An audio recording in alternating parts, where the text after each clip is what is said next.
call the special meeting to order of March 24th, 2021. I'd like to start with the invocation with Pastor Remington. Everybody stand. God, thank you for this day. Thank you for the town of Kennett City and the people of Kennett City. God, it's a wonderful community, and I just ask that you would just bless each and every person in this town. Everybody has needs, and you see those, and so I ask for that blessing and the wisdom for the decisions that are made here tonight, and just the conversations that happen here tonight. So thank you for blessing us. So, in your name we pray. Amen. I pledge allegiance to the Flag of the United States of America and to the republic for which it stands, one nation, under God, indivisible, with liberty and justice for all.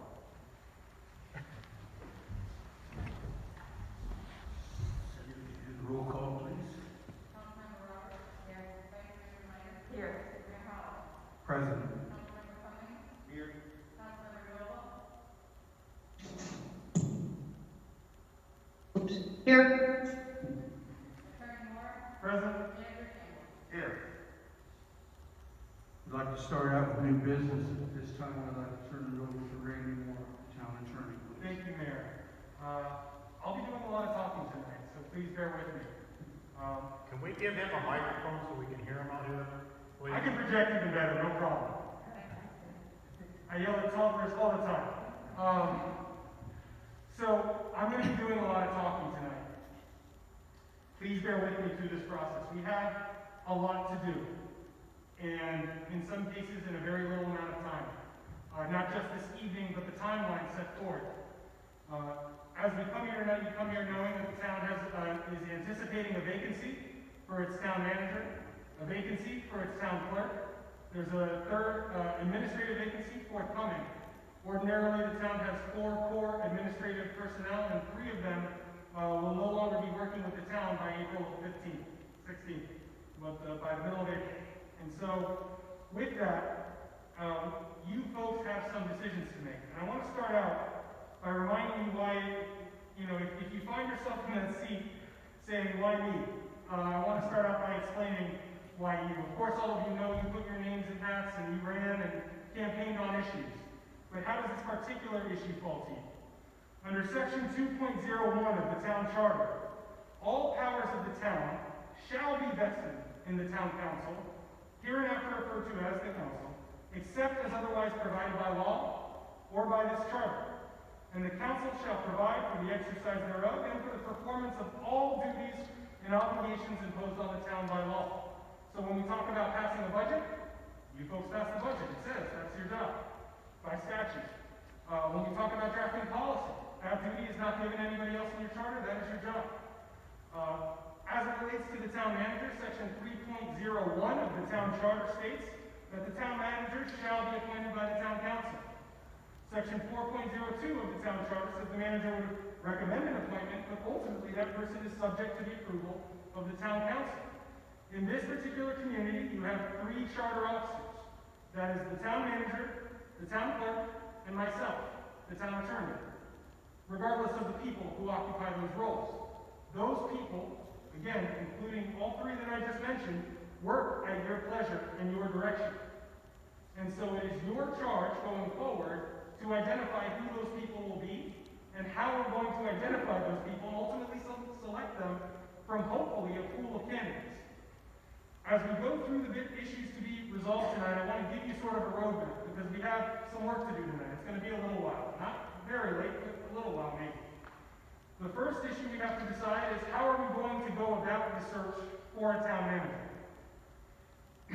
In the backing materials you were provided, you had the option of working with the Senior Advisor Program through the FCCMA, ICCMA, or going through a private firm that you would have to contract with and pay, whereas the Senior Advisor Program is limited to payment for the advertisements that you run.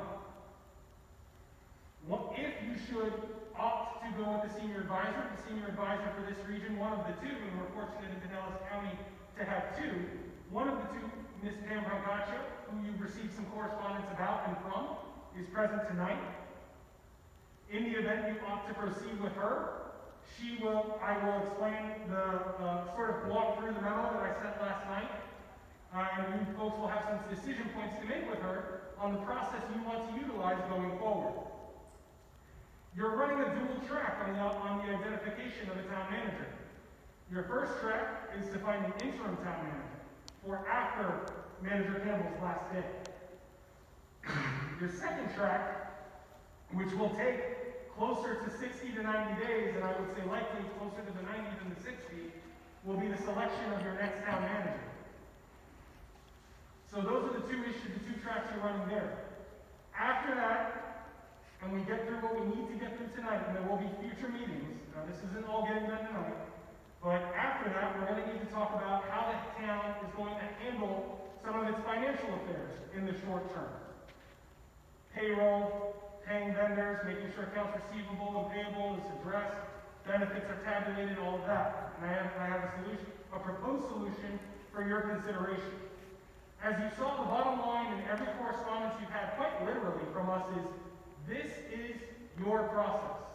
You are the policymakers, and you decide what the town is going to do going forward, most especially in the presence of the current leadership vacuum, and I don't mean that with the folks present, but I mean once those roles are vacated. After we talk about the financial issues, then we're going to pivot to the other vacancy of the town clerk. And again, dual track. We are going to need to identify a short-term and a long-term solution. Again, proposed solutions will be forthcoming as we get to that point in the evening, but I want you to know what to expect tonight. And finally, we need to talk about how we're going to do this process. How often are you folks available to meet so that we can meaningfully advance this outside of the usual 12 meetings a year? We've already in this year had 2, more than those 12. However, we are going to need to make those even more frequent going forward, as we're going to need input on, is this advertisement approved by council? Is this done approved by council? Because council, as you well know, and for the benefit of those present, cannot meet outside of these meetings, even one-on-one with one another, to get business done. Government in Florida is inefficient by design in the interest of transparency. That is known as the sunshine law. And the reason for that is sunshine is considered the best disinfectant for corruption. And so the idea is we need to do our business here, no matter how inefficient and frustrating that is, given the pressure points this town is going to experience in the coming weeks and months. It's going to be bumpy. I can't promise you I won't make mistakes. I can't promise you that things won't go off the rails at different points. I can promise you, as your town charter official responsible for legal issues, that I will be here. I will work through them. We will improvise, adapt, and overcome. And as I joke with my sister, who's a physician, when I make mistakes, we make amendments. People don't die on the table. So we can address them, and we can make changes, and we can go forward. So I'm not, despite my ego, I am not incapable of error. That said, I am working with you. I've had private conversations with some of you individually in different contexts.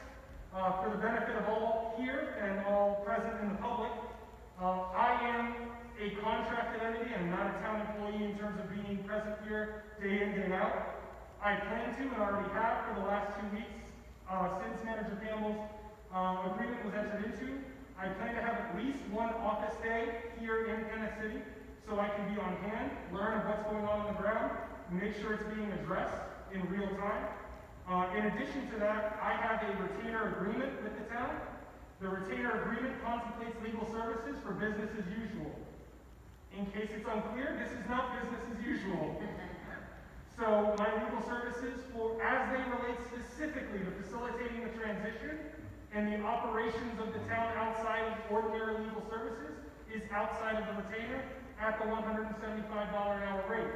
If I do something that is business as usual in that scope, our regular monthly meeting with one of you to train you on public records and sunshine law, as I did with Member Cummings on Friday, that will be retained. I'm not saying every single thing I do isn't, but quite clearly this work is not retainer work. And I want that to be clear so that we don't have misunderstandings down the road about, oh, the attorney charged us more when nobody was looking and he was telling who to pay the bills at the time.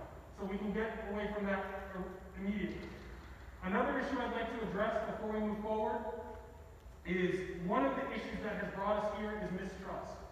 Mistrust it's sort of a Mexican standoff of mistrust. Everybody's pointing at the next person. We're not going to be able to get through this process if that is the foundation we're building upon. To quote the 76ers in their last playoff run, trust the process. We need to trust the process. We need to work through this and trust on some level that one another, that all of us are here in service of this town, in service of the public trust, and if we are not, we fail to do so at our own peril, and more sadly, at the peril of the institution of this town. So with that, I want to pivot to moving forward to the issues so we can get through business tonight. The first issue that we need to address is how are we going to go about filling the vacancy of the town manager? You were provided a memorandum last night. I hope all of you have had an opportunity to meaningfully review it. What that memo sets forth, it is a memorandum prepared by Ms. Pamela Barbacho with the Senior Advisor Program through the Florida League of Cities and Florida City and County Manager Association. And that is a program they offer, not to every community in Florida, but to communities of a certain size in transition, some without the resources. So the program we're using and being offered, the program that is being offered to you through the FCCMA is not something, for example, that St. Pete could do if their manager or somebody like that left tomorrow. This is designed to facilitate a town like this going through the process properly and also using resources and social and professional capital that might not otherwise have access to. So with that in mind, your options are to proceed with Ms. Brancaccio going forward or to hire a private firm. The cost ranges anywhere from, in her memo, it was represented to be $25,000 to $35,000. As much research as I've done, I did not give you, here's the list of 3 that you would pick. If not, because we would have to go out to RFP, which is request for proposals, which is more time. I don't mean to force your hand, I just want to make sure you understand if we do not go with them, we're going to have to devise an RFP. That RFP is going to then get us bids, and you know that process at least a little bit. If you have questions about that, I'm happy to answer that. So with that in mind, we don't need to have a motion in a second, but we certainly need consensus on how we wish to proceed. So I'm happy to answer any questions relating to specifically going with the senior advisor, going through a private firm, or finding some other third process. So do any of you have any thoughts, concerns, or musings on that particular issue? Ms. Count, Sorry, Ronnie. Ms. Noble? oh, go ahead. Go ahead. Okay, I'll talk to you first. First, I want to thank Pam for being here tonight with us. As I stated in previous meetings, Randy and I were kind of on the same wavelength the whole time, and I was being proactive, and I tried to reach out to Mr. Brancaccio as well. Again, thank you for being here. After doing my due diligence, I think that we should pursue the fact of the senior advisor. It would save our town a lot of money, and she is more than qualified to help lead our town in this decision.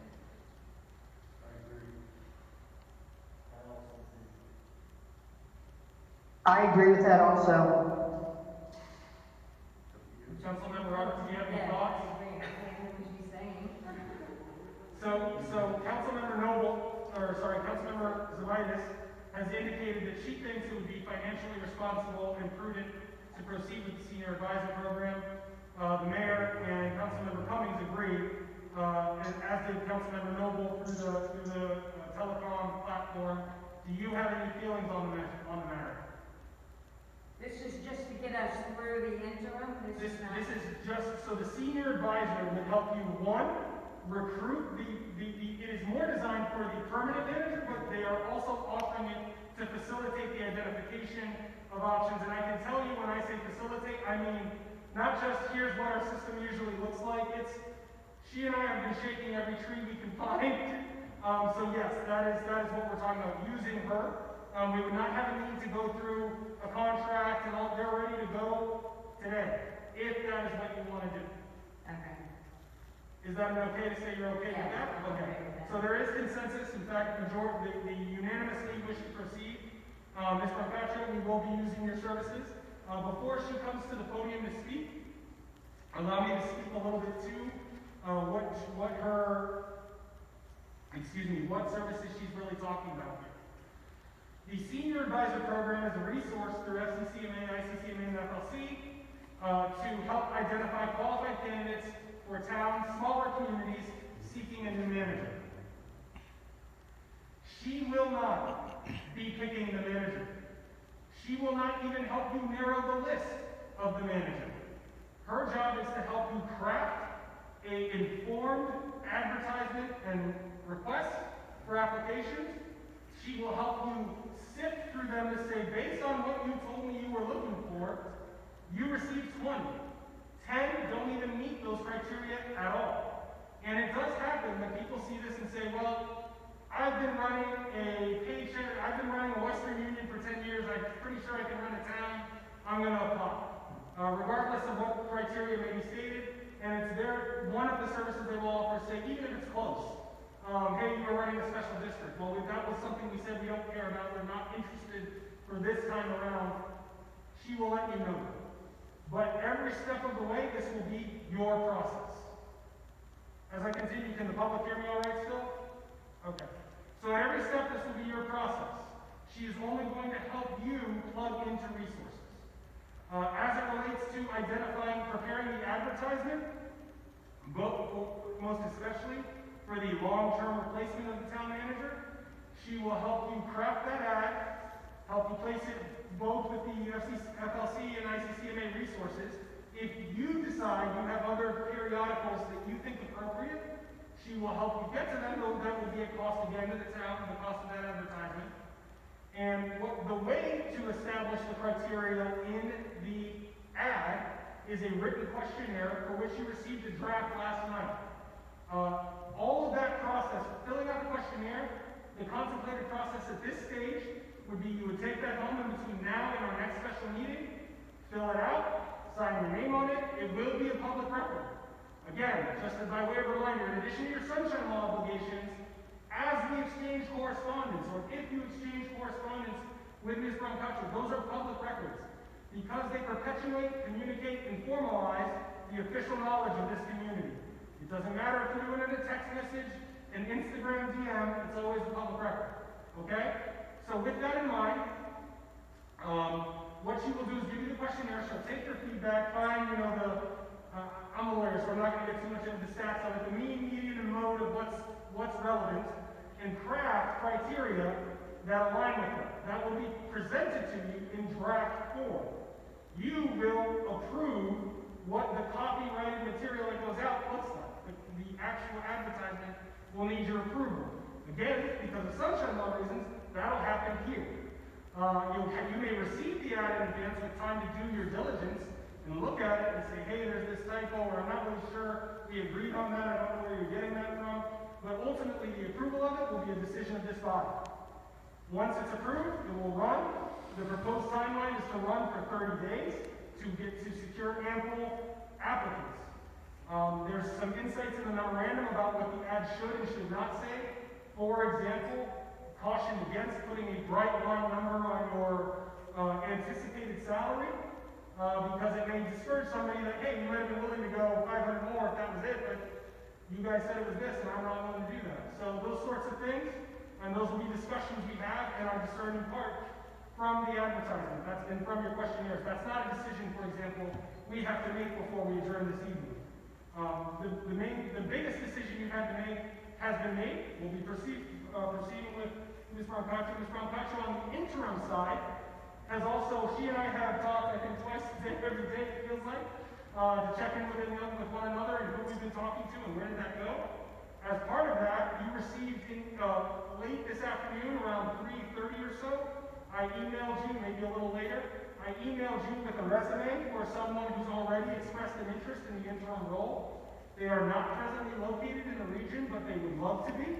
They are also interviewing in other communities. So, hot commodity, I guess, but also somebody actually who, through Ms. Brancacho's professional contacts, and somebody, a mentee of a professional contact of her own, through the International City and County Managers Association.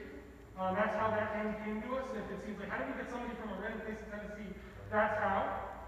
We've also reached out to retired individuals who have retired as managers or deputy managers in their community. Apparently, retirement's really good these days. Nobody really wants to come out of it. And she's also one of the ordinary sources for interim candidates is what the senior advisor program refers to as managers in transition list. For those of you who follow sports, at the end of every NFL and NCAA football season, it seems like all the coaches get on a ride and play musical chairs, and they all end up in a different place. That's that list, who's left, who's looking. Normally that list is a little robust, whether it be because of COVID, retirement, financial pressures, who knows? That list is shorter than it would ordinarily be. There's 5 or 6 people on it, and none of them are here. If we picked one of those people, they would have to, the town would have to subsidize the cost of keeping them here geographically, housing and other technological costs, and that's, again, a decision you folks will have to make. There have some of you, and when we get to the discussion, I will go into some more particulars of other candidates some of you have raised for the purpose of that discussion, but before I put too many carts before too many horses, at this point I think it's appropriate to bring Pam to the mic, and so you can, one, introduce yourself formally, and two, correct any misstatements I made in that process. I thought Randy did a great job. He talks kind of fast. It's excited about all of this. It's a big deal when you're town attorney to be looking at 2 vacancies for the other constitutional officers. You're probably wondering why senior advisors do this for free. Basically, we're as committed as you are to good government. Matthew has done a very good job as your first town manager. I drove in today looking at your entryway signs and some projects that have been done in terms of infrastructure. And we just want to continue that progress and keep moving you forward as a town. I'm sort of apologetic to the 2 new commissioners. Right now, if Matthew wasn't leaving, he would probably be in the middle of doing your strategic plan and updating that and sitting down with your town manager and putting together all of your priorities for preparation for your fiscal year 2021-22 budget, because that has to be completed by the beginning of basically August. So there's a lot going on. Your auditors are probably finishing up their audit from this last year. You've got a relatively new police chief, a couple of young management analysts. One of them, I guess, has already accepted another position. So there's just a lot going on. I guess what I would tell you in my 40 years of experience in local governments, I was a child when I started. It'll get better. It will get better. It will get better. It really is ebbs and flows in terms of local government. And the institutions always survive. And we just want to make sure that Kennett City survives in a good way. That you thrive, that you just don't survive, that you thrive, and you continue to grow as a city. Do you have any questions for me? Did you get a chance to read the memo that I provided to Randy yesterday? Do you want me to just go through that very quickly with you? Just throwing a lot at you. So you tell me. Okay, Mayor, you tell me. I'll do that then. Basically, we're volunteers. You happen to have 2 that are here, and Bob Lasala, I'm sorry. Can you take your mask off or something? We're very hard to understand what you're saying. Hopefully it's the mask. Yeah. I've had my first shot, so I'm in the first shot club. My second shot is April 13th, so I'm getting close. I was so happy when the age limit was lowered. So a week ago, I was like, yes. But we are volunteers. Can they go up loud, a little louder? Can I address the sound person in the back there? Is there any way to get a speaker facing our direction? Not right now. They might be able to hear. Could you Can you hear me? Could you Because possibly come up I here? sound like I'm screaming in terms of this mic. Is there a possibility? There's nothing, since Will has vacated his seat, if you don't mind, you could sit up here. Okay. Where Ms. Noble seat is. I can do Speak to that. them from here, and then the crowd will be able to hear you your amplification. I can do that. If I could make a comment, if we're going to continue to have meetings here, if we could address the sound issue, because this has been going on for the past few meetings now. Well, that's one of the decision points this evening, is where are we meeting going forward? Okay, So we can talk about that towards the end of the meeting. all right, thank you. Steadily avoided diocese for the last year and a half, but okay. Is this my, no, It's on. You're right. we're good. Thank you. Still your sign-in sheet to pass that back up. So my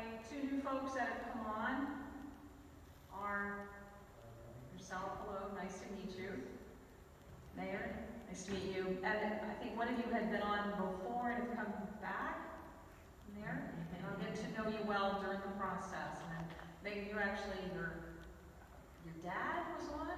My mother was there. Your mother. Oh, very cool. And I didn't hear her. Very cool, very cool. So anyway, we're basically volunteers. We do this for the same love that you do. There's no doubt that Kennet City is not paying you a lot of money to sit here tonight. So you basically do it from the love of your community. I have been both a city and a county manager. I've served as president of my state association. I've been on the ICMA credentialing board. There's not too much I haven't done. I am new to being a senior advisor. I started in September of 2019. We do not primarily provide the recruitment service. We're really more about the support of the members and support of the towns, and we have very specific criteria. This is one of those times it's good. You are small enough in terms of population and budget for us to do this for you. We would not do it for a Largo or Pinellas Park or Dunedin or Safety Harbor. It's more about the towns that really have that limited number of administrative staff like you do, where and we're fine in terms of stepping in and assisting. There are a lot of things that we don't do, and I want to make that clear as well. And they're right from the International City and County Managers Association, but are not recommending the hires to you. I mean, when I will give you will see all of the resumes. Those will come to the town. Those are all public record. Your responses on the questionnaire are public record. So you will be in that driver's seat. But what a senior advisor does is at least say, all right, 1 through 7 meet the qualifications. You will see me give you an alphabetical list. It will not be any type of ranking. I can help you with interview questions. I can help you with the process. I can move the candidates from room to room if you need me to do that. That will be depending on how many folks you interview. It's normal to interview 3 to 5, 4 to 6. That's usually a good day and a half, with you making a decision basically at the end of that process. You do your interviews in a public setting like this, and normally you also have an interview over that day and a half with each of the candidates, with each of you. That is out of the sunshine. You are allowed to do that, of course, as long as those candidates or you are not being a conduit.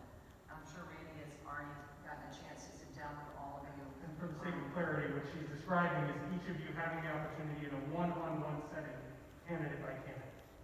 And I'm sure Randy's gotten a chance. If he hasn't yet, you will also have your Florida League Cities training. I would really, really encourage you, our 2 new folks, to go to the Florida League Institute. They do a specific institute for new elected officials, and for the folks that have been on for a little while, to go on to their certificate program as well for elected officials. It's done really well. But they cover public records for you. They cover sunshine. They cover everything that you need to know in terms of open meetings. Day is me. I lecture at that center. Yes, it does. I got the email.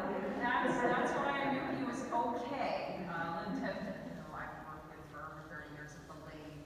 Lynn is a very good friend over the years, obviously, and Lynn said when Randy was one of her lecturers, then that's why I knew all of you would be okay. You don't have to do this position at all. I'm here because you reached out, Randy reached out, the commissioner reached out, to just really give you that feeling of confidence that we can get through the next few months. We also do not do any negotiations. I mean, I can't tell you that I won't know any of the candidates. I may. A lot of it is who applies. There's not been a lot of movement, quite frankly, with the coronavirus. A lot of folks have stayed where they are in their existing positions or their existing homes. It's starting to open up a little bit now. You do have some pretty steep competition out there. Some of the bigger jobs like Fort Myers, it has opened up. Delray Beach has opened up. But I think what you'll get, and what I would hope to get, are folks who have experience with a small administrative staff, who are able to take on some of this finance and this HR duties, who can provide that budget document to you, who can take you through a strategic planning process, who at least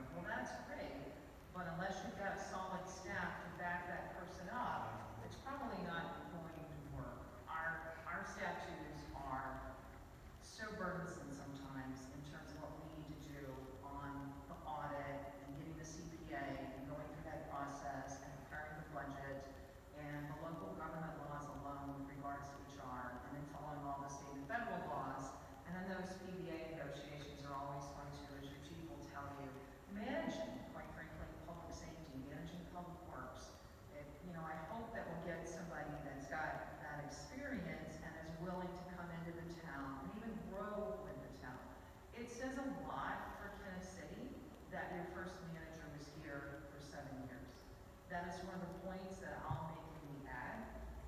We don't have a lot of history with council management form of government, but it's been a good history. So we'll make that point. We'll make the point in terms of location. Who wouldn't want to be in the Kenneth City area? I'm a Tampa native, by the way, USF, both graduate and undergraduate, which is why I'm back in the Tampa Bay area after my career. I didn't want to retire in North Carolina or Tennessee. I wanted to go back to home, basically. But I think for me, we'll be talking about the benefits of being in that Pinellas County area. And you're really almost in that center. You know, sure, we'll tell them about all the great festivals and the events and the great schools and the churches that you have and the relationships that you have in the community. They're going to want to know all of that. So my job is to kind of portray that in the advertisement and then make sure that that gets into both our Florida League of Cities, our Florida Association of Counties, our Florida City County Managers Association, our International City and County Managers Association. I think that we'll see a number of managers from out of the state. A lot of folks still want to move to Florida. And if anything, the last year showed them, you know, if we're going to continue in a little bit of an isolation, then come on down to Florida. And you might as well be sitting on a dock by the bay. So we'll work that a little bit. We'll work that. But I think for you, you need to be able to tell me in this process the attributes that you're working toward for your new city manager. I do not need this at all tonight, and Randy's going to tell all of us, the 6 of us here, how he wants you to fill this out, whether he wants you to fill it out, the attributes questionnaire, at a public meeting, or if you could fill it out at your home and then bring it to a public meeting. Randy, did you have a chance to think about how to do that? I have no issue with you filling out this questionnaire at home with the very strong admonishment that while you may seek the input of your constituents about what they may think is appropriate or what you in your independent wisdom think is appropriate, you cannot consult with one another at all to say, hey, would you put for number 7? High school rules apply. Look at your own paper. But when you come, please make sure your name is on it and signed. You will surrender it to the clerk or whoever is performing that task at the time of surrender, and that will be a public record available for inspection or copying under Chapter 119. So are there any questions about my role as senior advisor in the process? I'm not going to charge you mileage. My gosh, I'm less than 10 miles away. Any direct expenses, most of the local government publications, it's all really via their websites now. So I don't know, there's probably a very nominal charge, but it won't be a lot.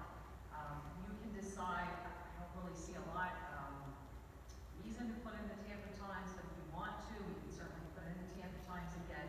You know, they only publish twice a week now, and that'll be online as well. If you come up with a particular private site that you just think, gosh, you know, we need to put this on, or I found people on this site, we can do that. You know, so the idea is that I would walk you through, you fill in the questionnaire, and it's pretty self-explanatory. This tells me what you're really looking for in terms of overall qualifications. What are your, I think we're gonna get to probably the start of almost your strategic plan and budgeting, because it does ask you what you believe are the priorities for Kenneth City. And commission issues or concerns that you feel require the specific attention of the city town manager, excuse me. I'm gonna keep saying city. The last 10 years of my career was a city manager. I'll try to get town in here. In the first year of employment, concerns or recommendations. You know, what do you believe bringing in the manager, you're gonna want that person to work on in the first year? So doing this questionnaire may be your first opportunity as well to literally have that conversation. You haven't had that with 2 new elected members. You just were sworn in last week. So I think this will kind of bring to the forefront your goals and objectives for Kenneth City. And one of the things that we can certainly do after the manager's here is help you put together a little goal setting as well. And it will happen. It will happen. It will be this summer, but it will happen. And before Mr. McCutcheon pivots, I want you to know that in addition to the questionnaire, according to your charter, The town manager shall be a certified public manager or possess at minimum a bachelor's degree in public administration or related field and a minimum of 3 years experience therein. So that's, with the or, it's disjunctive, either you're certified or you have that education and background. And there's even a little bit of a breakdown there. But that is the base requirement in your charter. Now, there's nothing that says you can't make it more strict, you just can't make it less strict in your charter. So your candidates as a baseline will either have to be certified or have that educational and experience background. And I will do the hard part and, keep out, and I won't take them out. I mean, I'm not gonna use that phrase. They'll be, and you'll see them. But I will at least flag for you the folks who do meet your minimum qualification. There will not be one resume received that you don't see. They'll be received here at the town. They'll be public record. Any questions on the questionnaire before I move in? We will set a special meeting with you. Randy will work directly to get that date. Next Wednesday night works for me, but whatever you want to do. I think Wednesday's maybe your day, but I'm sure Randy. Generally, yes, I spoke with the mayor earlier, he's not available next Wednesday by chance, but one of the things we'll be discussing at the end of the meeting, in addition to location, is dates. So there's some predictability for you going forward. The hardest part of this is at the beginning for you. You have to tell me what you want as a city council in terms of that education and knowledge and experience, and base your decision on what you believe are the issues that Kenner City needs to address. That might be your budget, that might be economic development, that might be community outreach, maybe there are neighborhood projects, maybe there's stormwater. You know, I have seen folks move up into city managers' positions that were planning managers, that were engineering directors. You know, I don't know what your priorities are yet in Kenner City until you really fill out that questionnaire. So any questions on that? Just on the question, is there Yes, sir. questions you want? Well, let me walk through, what should I ask you a question? That's probably the easiest. Yes, sir. Well, we've got to replace the city manager, town clerk, and I'm not really sure what Will's title is. Senior analyst. Management.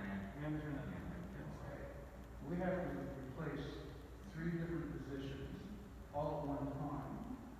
And I know that he's already got another job, he's out here. And Cindy's got another job, and she's out here. And Matt is leaving. However, Matt does not have another job, okay? Is there any feasible way that we could get these 2 people replaced, and instead of hiring an interim manager, town manager, having Matt do it until we have a town manager? At present, you have a legal agreement with the Met Town manager involving a separation date of April 15th. You You can't can't, stop, what's that? you can't stop that? Well, the only way that could be changed is by agreement of the parties, which would first take the agreement of this body, for that. So it would be up to you folks, first and foremost, if that were even an option, to extend his tenure for the purposes of replacing him. At present, he has an end date, and that's not something that can be even formally extended. It would have to be extended by agreement of the parties here.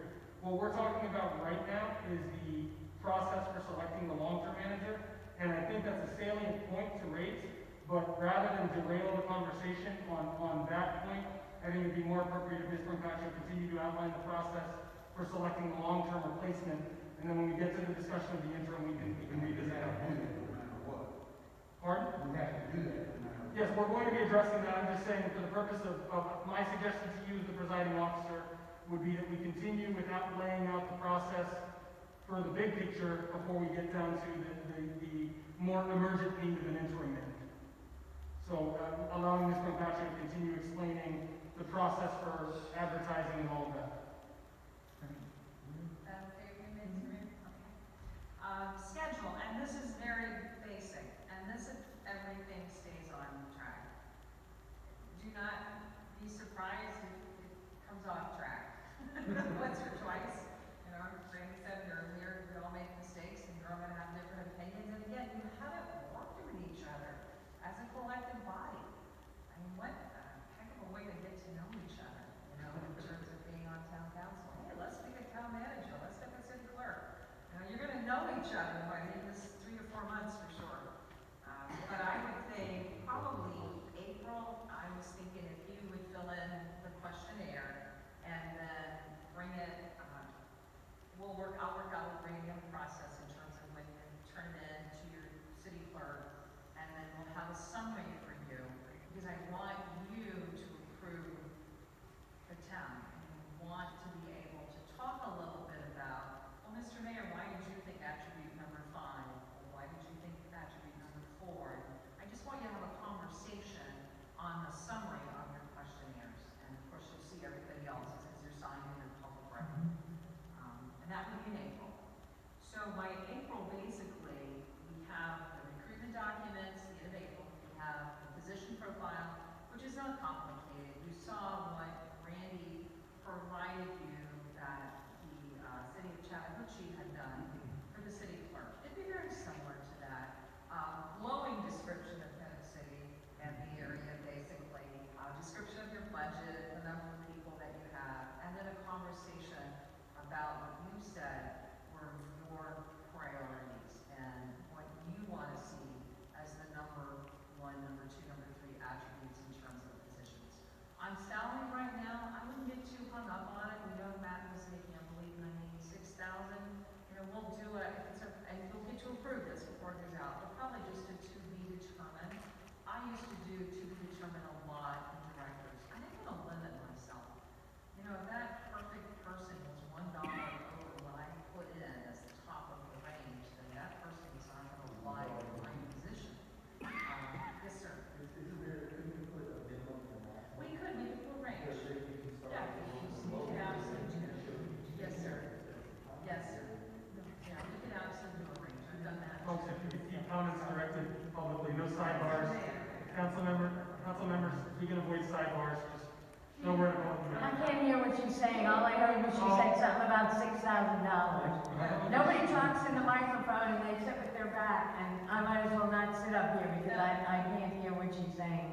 Mr. Mayor, you want me to, the question was, could we put a range in for salary? My answer was absolutely. That is going to be all your decision. When I bring in the sample ag, we'll work with what we were provided by Florida League Cities in terms of this size town, and anything that you know when that was making, you know, whatever's happening a month from now when we're having a conversation. So the question was, should we put in the to be determined or should we put in a range? We don't have to decide that tonight, and that's something that we'll discuss at probably our next meeting.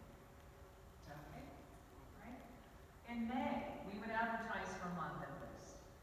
And Memorial Day is the end of May, so I could anticipate that we have all of the resumes returned before Memorial Day, and then after we all have a lovely holiday, hopefully, we would come back in early June with a list of applicants that met your qualifications. Then we would organize your process. It's usually about a day, day and a half. What you'll need to tell me before that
people that you talk to, as Randy would say, not each other.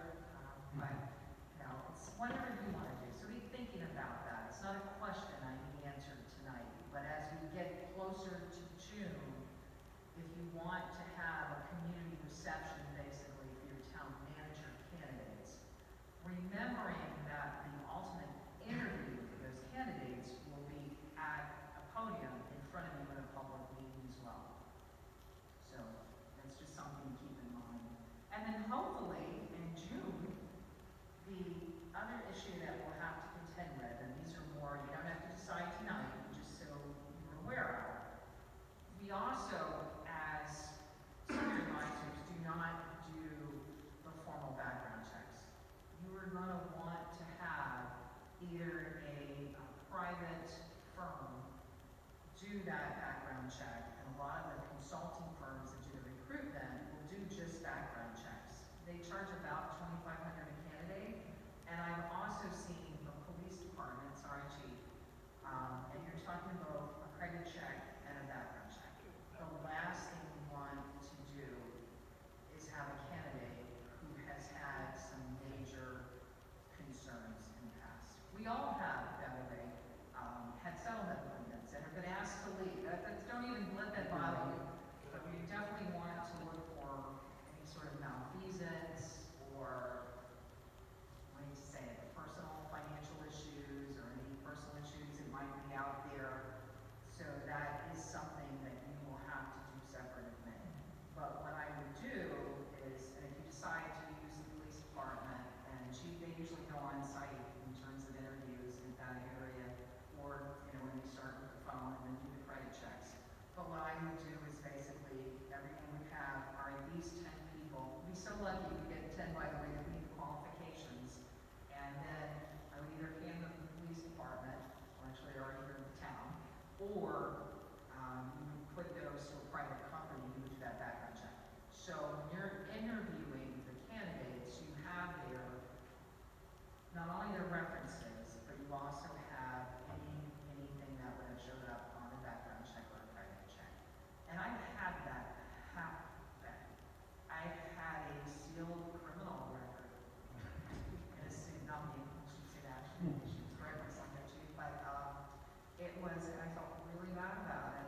The individual was applying for a position down in Dade County. He was not from Dade County, he was a very good candidate, and he had a sealed juvenile record, which was unsealed somehow by that time. And when the police department did the investigation and showed up, and he elected to withdraw rather than report. And it wasn't anything major, but you just never know. So you don't want to get into that situation where you might possibly make a job offer to someone where it's not someone you want to hire.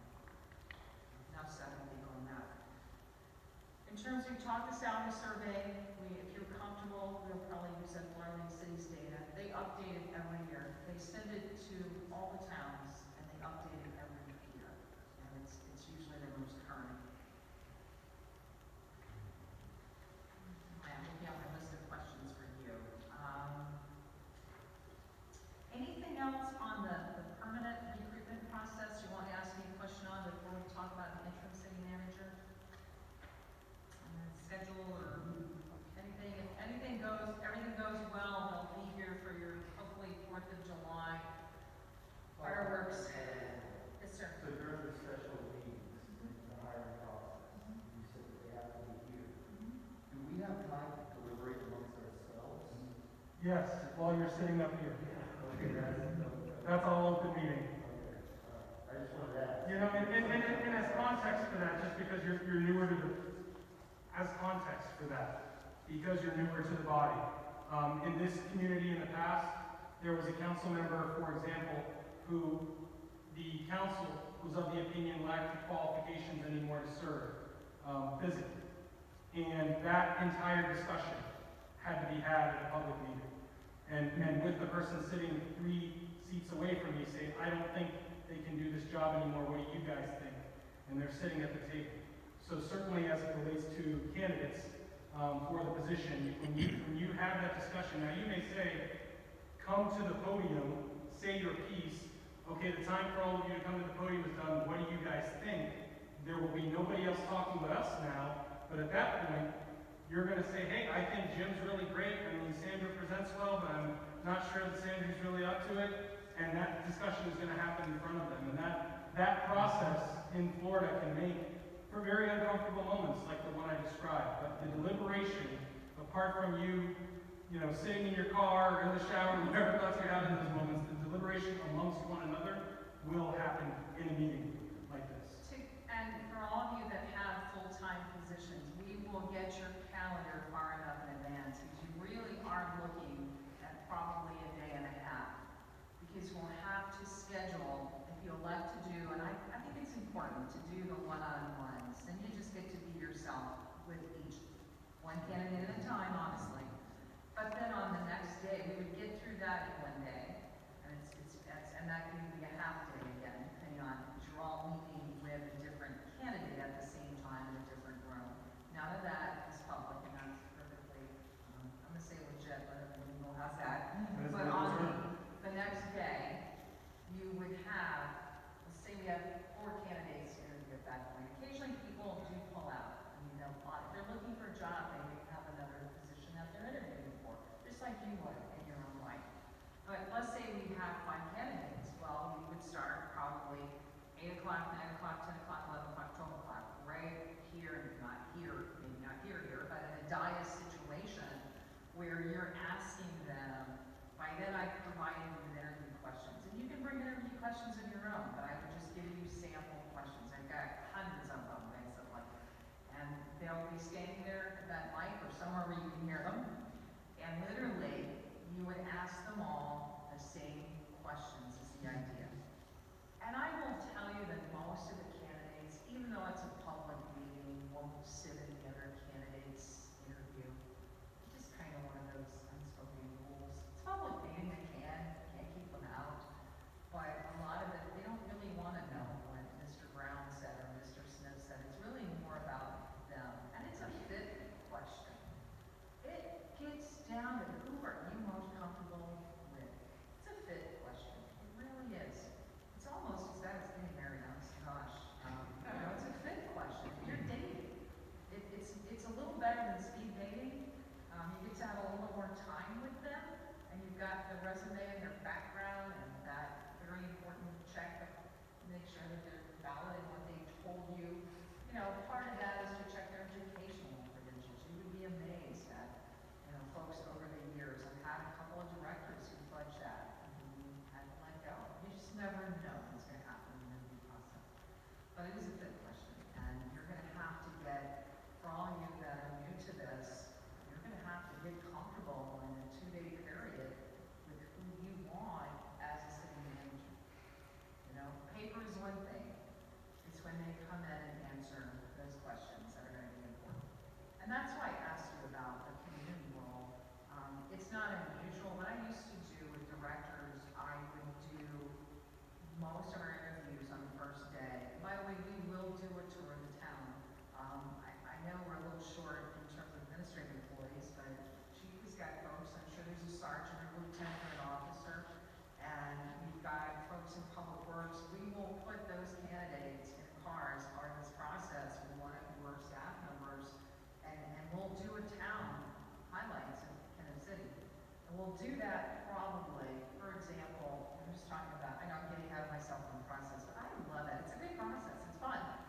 Hiring somebody is one of the most important decisions you're going to make. Your first decision, really, really important decision in terms of town council. But you put those folks in a car with a director, in your case, well, chief, maybe you at that point. But, individually, drive them around, let them ask their questions, and do that before you interview them. Because a good candidate is going to ask you, what are your priorities as town council? What do I need to do for you as city manager? That first 90 days. How do you want your budget to look? What are your issues? You're driving this selection. And yes, as Randy said, it can get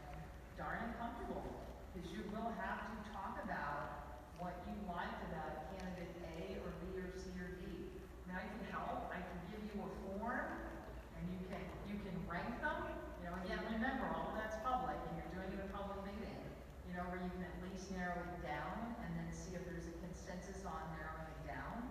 And we can talk a little bit more about that as we get into the June timeframe, in the sense of what you're comfortable with within that day and a half. You can talk to us individually. Yes. Yes, I can. Yes, I can. You just don't ask me what commissioner, when the commissioner said, or what that's the only thing. I can't serve the conduit between you. Understand. So it can be, I've always thought of hiring a new person as a new chapter. And it really is for the town, and that's the way, it's meant to be a good experience. There's not too much you can say to me or ask me that I have an experience in hiring. I'm hoping that it's a good experience for me. This many people in a row? You Yeah. ever hired this many people in a whole? I have And hired. everybody's going to be changed, you know? Well, she's only here for the manager role. I'm doing the manager role. Randy, I think, gave you a really good overview of the clerk's role, and he's gonna talk about that as soon as he can get me out of his line of sight. Again, he's going through Florida League Cities, we're using a standard advertisement, and we can have a very similar process. What I told Randy is I'm happy to help when you get to that point. If you can't, I'm hoping he can find one of the retired clerks that will do it in the area, definitely to help sort those resumes. But if at some point, if you need sample questions, or if you just need someone to shepherd the candidates between the rooms, or, I'm local, so I'll do as much as I can to help you. If I could ask a question, well, if I understood you correctly, you said we each could separately ask the people questions. Yes. So if I ask a question and if I think it's something really important and Rob or no one else hears that question, but it's something that's really important that maybe no one else thought about, how does that relay to the rest of the council what that important question is that everyone should know? Publicly the next day, ask it publicly the next day. By the way, I asked the candidate what they think we should do about stormwater. That's, that sample question. And, Mr. Brown, you told me that your stormwater experience is X, Y, and Z. Could you explain that to the commission? Could you expand on that? Okay. So you bring your individual, any questions that are that important, those comments, and to make you more comfortable again, we'll give you sample questions again, And even if it's not in terms of timing, even if your one-on-one happens after the group session, which happens in some communities, and I've gone through that in an RFP for attorney services, that will still happen before the meeting where you decide. And it's not a violation for you in a public meeting with that process to say, during our session, we discussed this, in that way. So when you relay it, it's relayed in the sunshine. Everybody knows that. That's the key part, is that nothing happens between you behind closed doors, or to quote Hamilton, in the room where it happened. Everybody's got to be in the room where it happened, or at least have the chance to. And Randy will also give you, he's very wise when fighting for his age.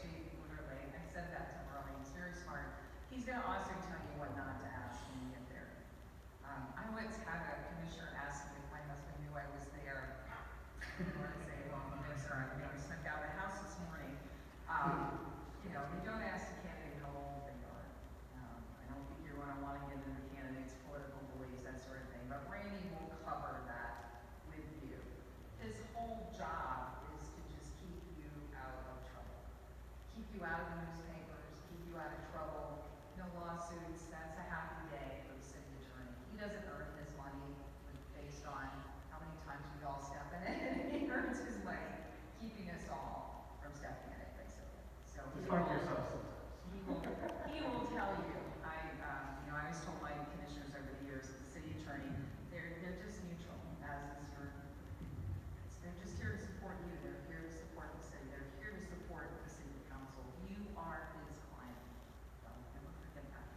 So with that, does anybody have any questions about the long-term process? Obviously, apart from the questionnaires, which we don't need to resend them to you, you have them. If you don't have them, let me know, and we will get it to you.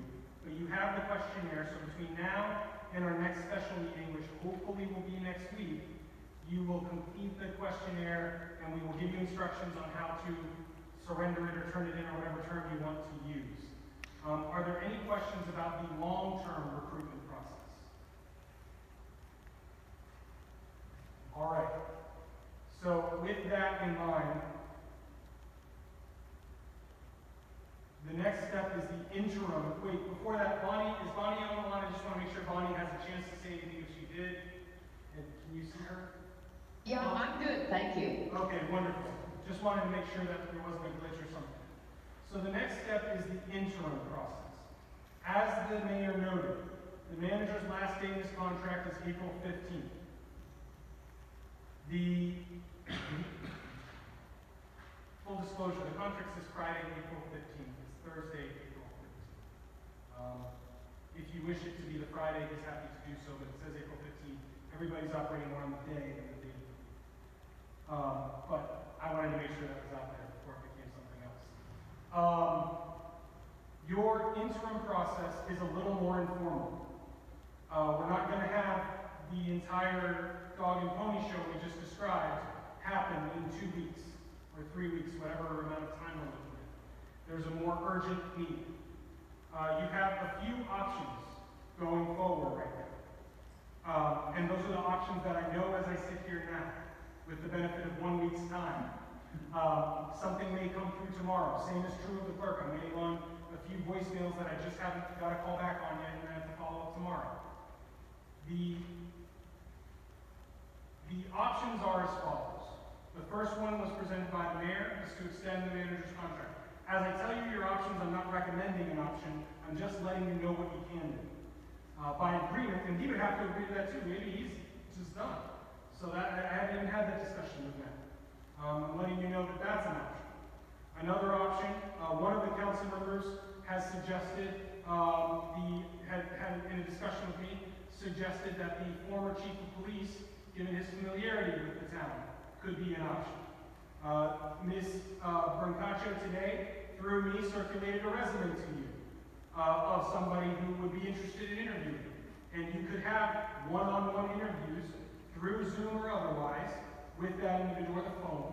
Phones still work, by the way. I don't know why everybody thinks you have to do Zoom because you could still use the phone. But through the phone or Zoom, you could individually meet with them, and then we would have to have a public meeting where you would discuss whether that candidate meets your needs. And that candidate has said they could be available as soon as Monday for those calls. If this body desires to move in that direction, you have the resume in front of you.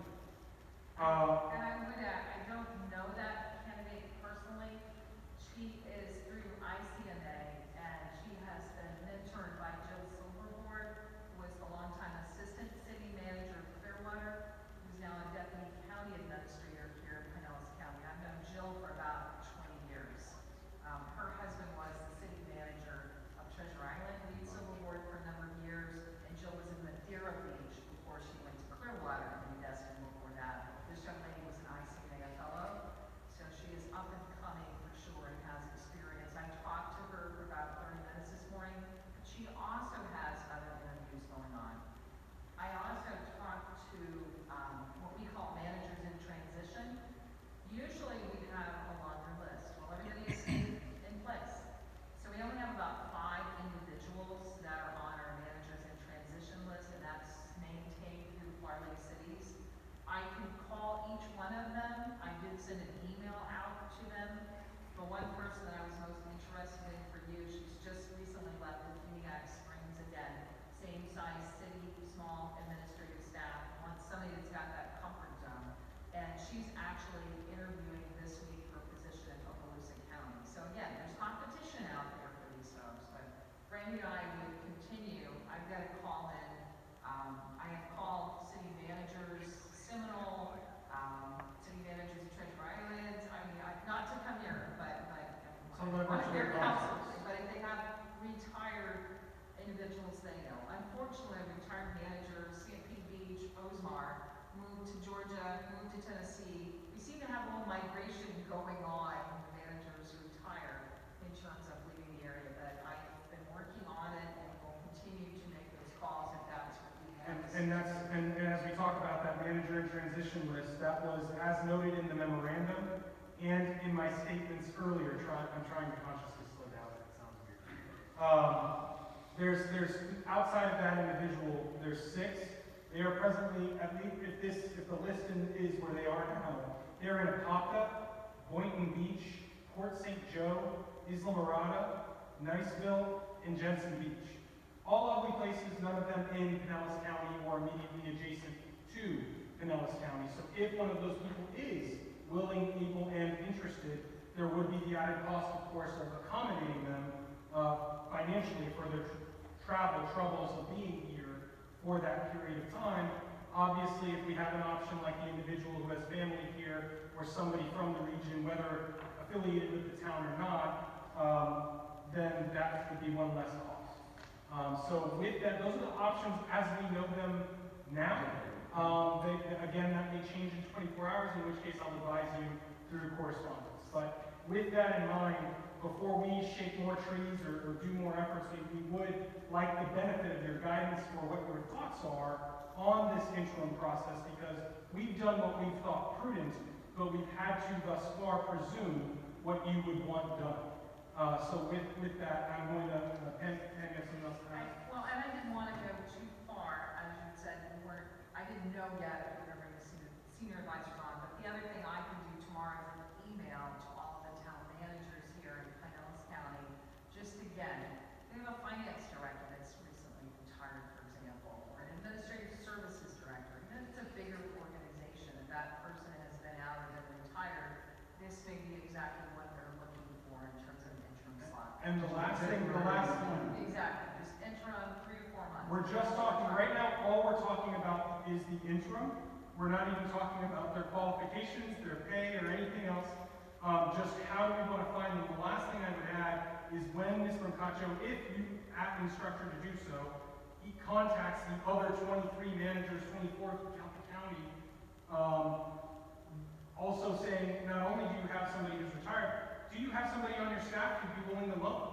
Much like when Chief, for those of you who were involved at the time, when Chief Riley started with the town, he was still a Pinellas Park employee on loan to the town, and we paid for the pro rata share of his salary while he was doing work for Kansas City. So that would be another option. We're looking at creative interlocal agreements or loans like that as a creative solution, and that is also an option for the clerk program, more likely for the clerk than the manager. But I just wanted to make sure you were aware of that. So with that, Mayor, I'm going to let you call on the raised hands and administer the meeting, but we're looking for your guidance at this point, and we're going to need consensus direction on however we proceed. I think we need the broad spectrum. Before I make my comments on how I feel for today, I have 2 questions really fast. I do feel like Pam might be the lead on this one. When the candidate that you sent over the resume for, I appreciate that. Question, when you spoke to her, do you know if she's only interested in an intern, or would she want to throw her name in that hat to, stay on full time? She has again, I've not met this person. I talked to her on the phone today at 2 o'clock. And Jill Silverborn had breakfast with her this morning, and since I had solicited Jill's help, because she's been in the county for so long, do you know someone? And Jill thought about, well, maybe this person. That's how it came about. Yes, she would be interested. And that's why my question to you, I need to know if you want me, it's fine if someone is a retired finance director from Pinellas Park. They're not probably going to want to stay working full time, whereas they might want to work 3 or 4 months. But if you get someone who's up and coming and wanting to move into the town, or much like that needed in terms of tackling your issues, that person will most likely want to be able to vie for the permanent position. When I went to New Smyrna Beach in 2009, I actually served as their interim CM. And then we did an assessment of each other. It sounds a little strange. In January, I went over in July, and then in January they decided to hire me, and that was the time frame they had given. They wanted to see how I did over budget. So it works out that way sometimes. I stayed for 10 years. I would still say that the more people that we can bring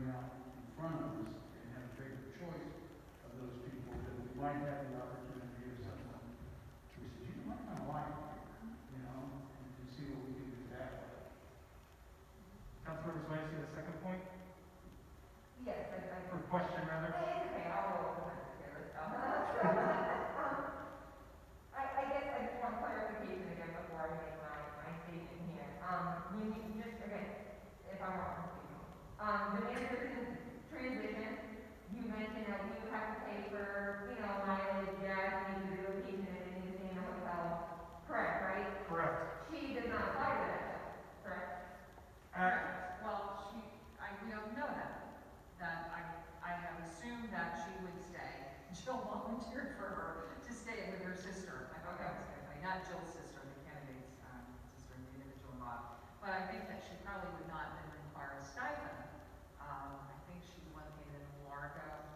But this person, for example, she's got an interest in your area. Yeah, she'd like to be down there. So so that's, again, one of the things we look for as We can't at this time, just because the lawyer in me, we can't unequivocally tell you she can't. We don't know her sister's living situation. Maybe she's in a 500 square foot studio with 3 kids. So, just, you know, I can't tell you that unequivocally. The assumption has been made that she may not. Okay. Well, I guess with that being said, and hearing everyone's opinions and all the options, and I personally would like to, you know, when that contract ends on the 15th, that's it, we separate from that, and I think if we have the opportunity to get someone in the interim, that's a fresh start, that's interested in our town, that could be here for the long haul, I think we have a good opportunity. I read over her resume very carefully. I also did some due diligence, and I found her LinkedIn online, so I did a little online search about her as well. She definitely has the qualifications. She's used to running a larger town, managing a larger budget. So, and I even looked at the town of Atoka's like 2019 fiscal budget, maybe I could find how much she made. Maybe I can see how they break down their budget. It looks to me like she's part-time there, correct me if I'm wrong, only because the way the salaries were grouped in the budget.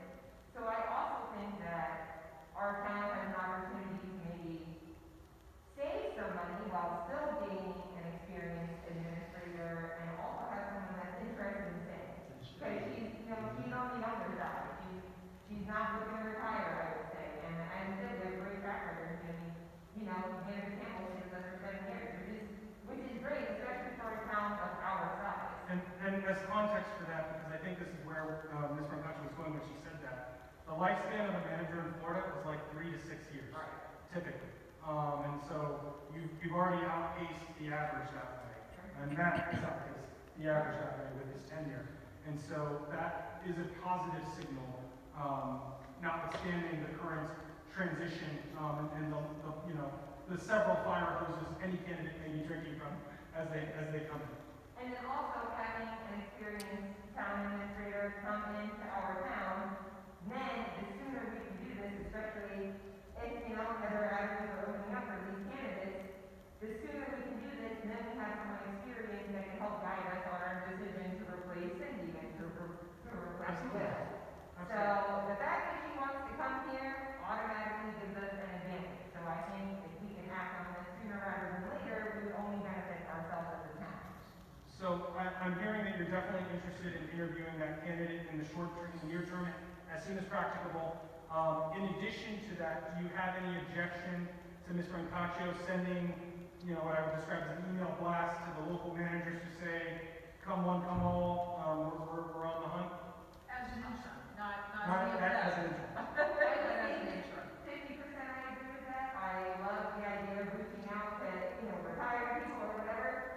But I think especially since our town is going through such a major transition with losing the majority of our administrative staff, I would only want to ask for retired managers, maybe not, like you said, a city planner. I think because of the situation we're in right now, I'm totally open to any and all help, but I do think they need to have. And that's something on the back end, right? As people come forward, if you see, okay, we've got 3 Parks and Recs directors and 1 HR, okay, glad we asked them generally, give us anybody you think would be appropriate, and you folks, with our assistance, can then say, thank you, but no thank you.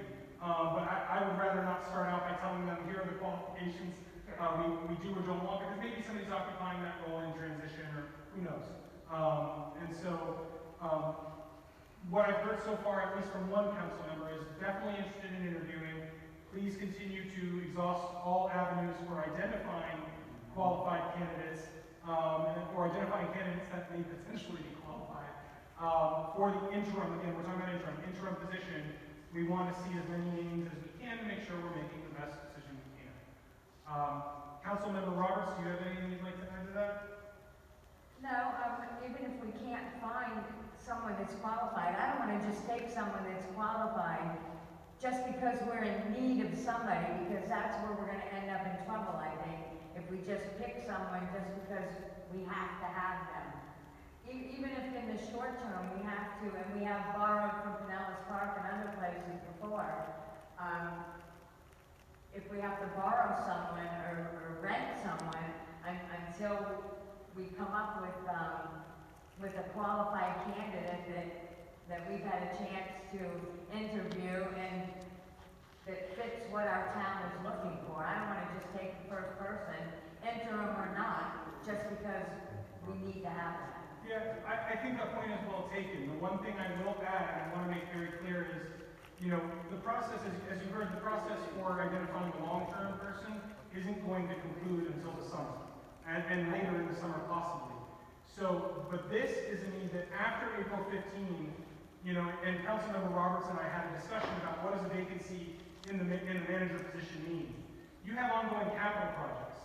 Somebody's going to need to say, we need to buy, oh, we ran out of widgets, we need 20 more widgets. Who's going to say yes or no? Who's going to sign at the bank for payroll and otherwise? Who is going to do these very official tasks that are narrowly given under your charter to whoever has been crowned Grand Poobah for the day? But after April 15th, we need to have come April 16th or at least the 19th, that Monday, that person in place so that the town's business can continue seamlessly. So if that means having more meetings or carving out this, you know, hey, I've got a 9 to 5, I genuinely do not have schedule flexibility, and we want to interview this candidate, can that candidate make themselves available at 5:30 p.m. for a phone call, or 8:30 a.m. for a phone call? Like, we're going to need to be flexible through this process as we try, just given the real urgency. We're not working with even 2 months. And in lawyer time, 3 weeks is yesterday. So, you know, we really need to, I just want to make very clear that regardless of the solution, I think you're right. You should make an informed decision. But whatever that decision is, I just want to make sure you're clear that we're talking about doing things at kind of breakneck pace for that. And the manager interim vacancy, though it comes after the clerks, is functionally more urgent than the clerks, because the clerk function can be split a few different ways that the manager function might not be able to. So if I'm communicating a real sense of urgency on this issue, I just want to make sure that is clear, because it can't be, well, you know, there's, let's say one part of Cindy's role is to greet people as they come into the town and be a visible face, less so now that the way, but let's say that had been the case, we could put a warm body in the seat. And say, have them say hi. But that we can't have somebody sign checks just randomly. So that's why this position is the chief operating and administrative and executive officer of your town. That vacancy there is urgency. So far we're hearing, just get us names. We want to meet names. Now, the name that part of it means if we get you a bunch of names, especially if they're coming in a trickle, we're going to have to meet a few times, or at least agree that we're going to take them all in a trickle. And maybe you guys are meeting with people one-on-one as we go, but when we meet the next time, I need you to narrow the 5 that you were talking to 1 or 2, and also stop the trickle at some point in, because the process has to end. So with that, do any of you, the remaining council members, Cummings, Noble, or the mayor have anything you wish to add to that dialogue? I just kind of have a, oh, go ahead. Councilmember Noble, go ahead, because it's easier for us to just know when you're talking. So go ahead right now if you have something you wish to add. I just kind of have a technical process question. So when a new town manager comes in and they have experience, what are the challenges of taking on a new town and getting into the role? Because usually there's, you know, some kind of time where you need, you know, to catch up with what's going on and stuff. So how would that hinder anything? On the interim basis, there's going to be a lot less of getting to know you, getting to know all about you. it's going to be putting out fires, quite honestly. There's a little bit of putting out fires, there's a little bit of building, but they're not going to have the time unless they're tracking towards, with the intention or the communicated intention by you of a longer term relationship. They're just trying to make sure the lights stay on, quite honestly. To you, and that's figuratively speaking, not literally, but also literally. It's a metaphor, but it really happened.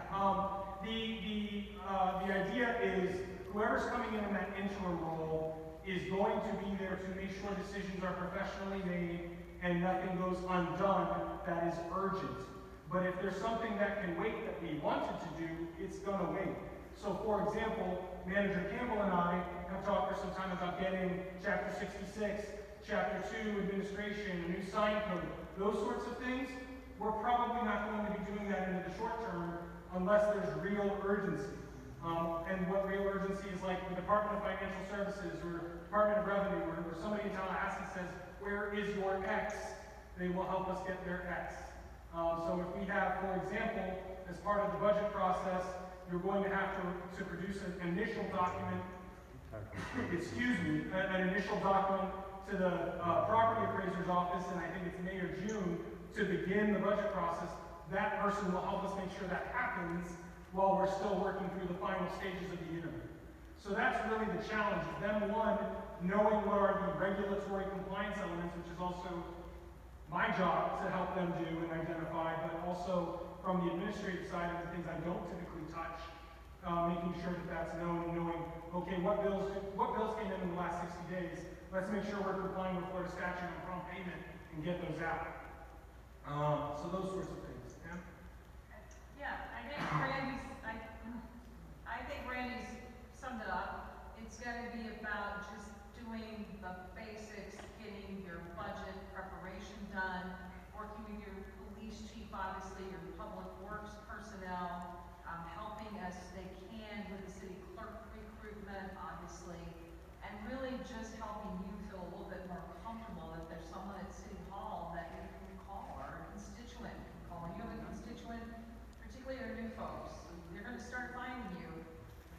Rain will start, and the pothole complaints will start, and the stormwater complaints will start. You know, you wanna know that there's somebody here, basically, who's your person that's gonna get back to you on those items as city manager. And I think when you hit the permanent manager, that's when you sit down and do your goals and objectives. When you're going through budget adoption in the fall, your budget hearings will be in September of 2021. But you'll need your millage rate to the county before the 1st of August. So that's one thing your interim would be involved in terms of your budget. But again, direction comes from the council. Notice how I scoot my chair back? And now your typical city manager says, scoot the chair back in terms of letting you hear your options. And I know Matthew's done that very well. Here are your options. And this is what I need you to tell me. Do you want to do A, B, or C? But that interim person would work with you in the same way that full-time city manager would work with you. But again, they're not going to start an update of the sign code, or they're not going to completely redo your zoning regulations, or rewrite your comp plan. All of that's going to have to wait for a permanent manager. What about the city clerk? Well, we're Can I kind of follow up? right now we're eating an elephant. So one bite at a time. Let's work through the interim manager element. So Pam and I, along with Matt, have ample guidance on how we can best facilitate that in the way you want it done. So far we're here. There's no way I've heard definitively don't do that. But we, certainly reach out and do the outreach. Mayor, do you have a So comment? with- I think Councilmember Nolan's trying to speak. So with a good qualified interim, whether we're reaching out to another town or whether we take, it was selection 3, they would be able to say, oh, well, this is pretty much a no-brainer, and they can come in and quickly and easily fall into what needs to be done for the town and keep us moving in the correct direction with our guidance or with our direction about how we want the town to go? On some level, yes. It's a little presumptuous to say that it'll be quickly and easily. But the idea is to make as seamless a transition as possible under the circumstances. I had to make, with the council, some budget decisions that my interim stint was in 2009, when I first went over to New Smyrna Beach. And yeah, it was a tough year, but we got through it and knew that we wanted to work together, and then that I moved forward. But that was just a circumstance. I really wanted to know if I wanted to work with them fit-wise as much as they wanted to know me. But just sitting here, a couple of things that I would do tomorrow afternoon for you, for example. I will do a quick, and I'll send it to Randy before I send it out, and then he'll send it to you. But just a quick, Kenneth City is looking for an interim city manager position to begin mid-April. You know, the town's budget is, the town member employees is.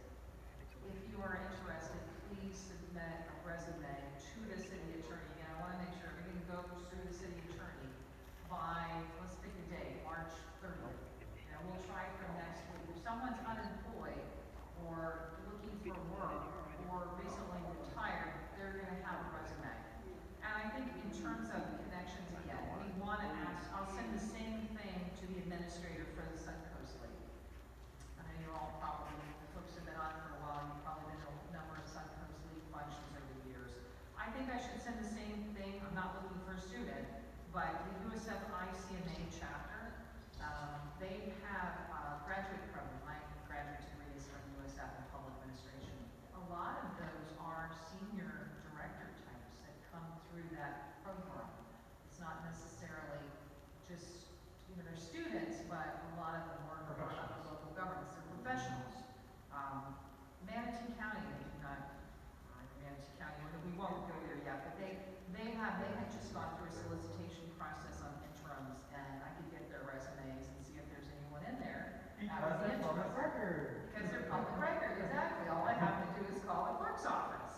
And I think the little note out to the city managers, we talk first Friday of every month.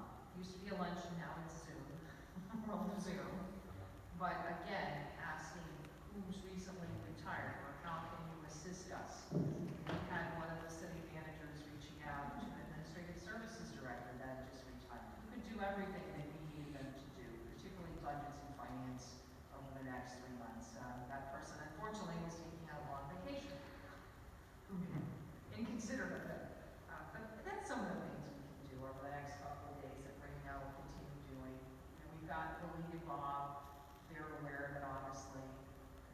They're helping as much as possible. You saw that in the information they sent on the city clerk and the city manager. So we would hope to have a couple of more names for you at least by this time Yeah, I next think week. with all respect to the people who we have to choose from, would be far better than just somebody who's, she might be number one, who knows? That's what I was gonna say.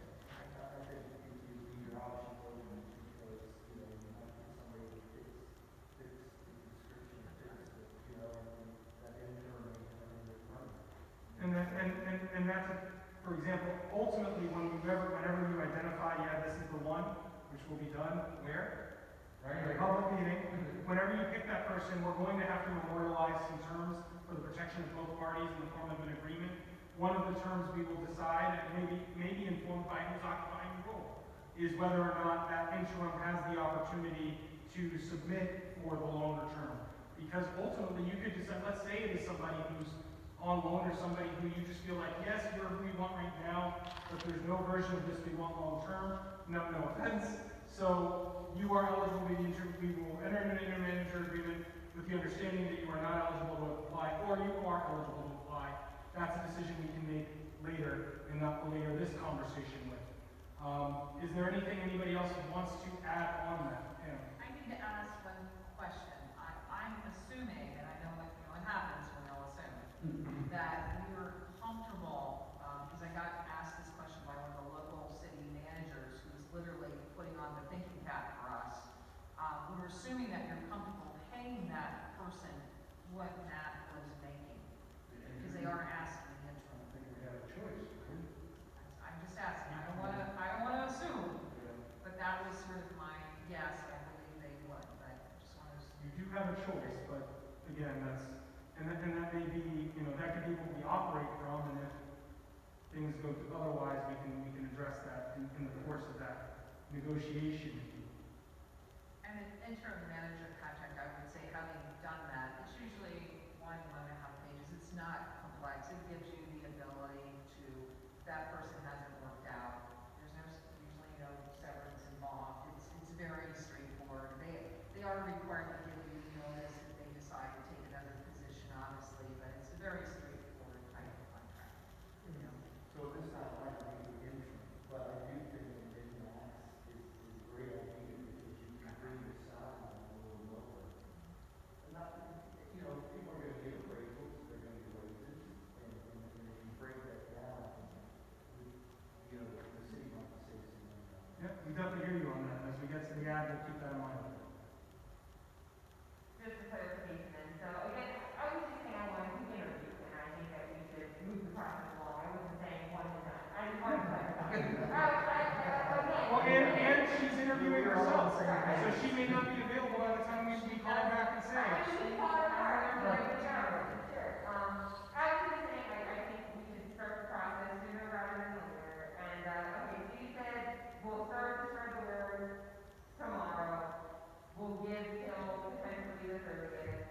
But we are all in agreement that we at least need to have the interim by the 15th at a minimum, correct? There's really no two ways about it. One way or the other. Even if we're gonna have an interim for the interim, we're gonna need somebody who's gonna be in that seat for a little while. Come April 19th or whatever that Monday is. No, I'm glad we're all So, because it creates a little bit more of an action item in the short term, I'm gonna do this in the inverse because I think it's a little easier. Is there anybody who does not want to interview the candidate that you were provided earlier today? Councilmember Noble, just so I have you on record? I would like to interview them. Okay, so in addition to what you've heard about our outreach efforts, we are going to be contacting you in the next 24 to 48 hours to arrange a time with that individual to talk subject to their availability and yours, of course. One-on-one, not amongst yourselves. I'm sorry, I just have to beat the drum. And then when we have our next special meeting, hopefully sometime next week, hopefully by then you will have spoken with her, and that you could tell us at that point what your decision is on her, and that'll give her the ability to have some predictability in the process as well. And we can also update you on what has come of our efforts at that point. Is there anything that we've, yes? Will our questionnaire apply to the interim as well, or can we? You can use that as a resource to inform what kinds of questions you ask as you talk with them, and of course, we will provide you with some guidance in that respect. As And Mr. I can send some questions to Randy tomorrow that will qualify for your interim. I'll start with a few for interim, because we'll go much broader. And if nothing else, it gives you a dress rehearsal of sorts, for what that's gonna look like in the months down the road. Of the things we discussed, because everybody seems to be in a wonderfully shiny, happy people mood, is there anything that you suggest that of the options you've heard, is there anything you want to make sure we don't discuss, consider, or perceive as an option as we facilitate this process for you? I believe Councilmember Zemitis spoke about it, but I would like to start new also. So for me, I don't think she actually said this, but I would like to eliminate option 1.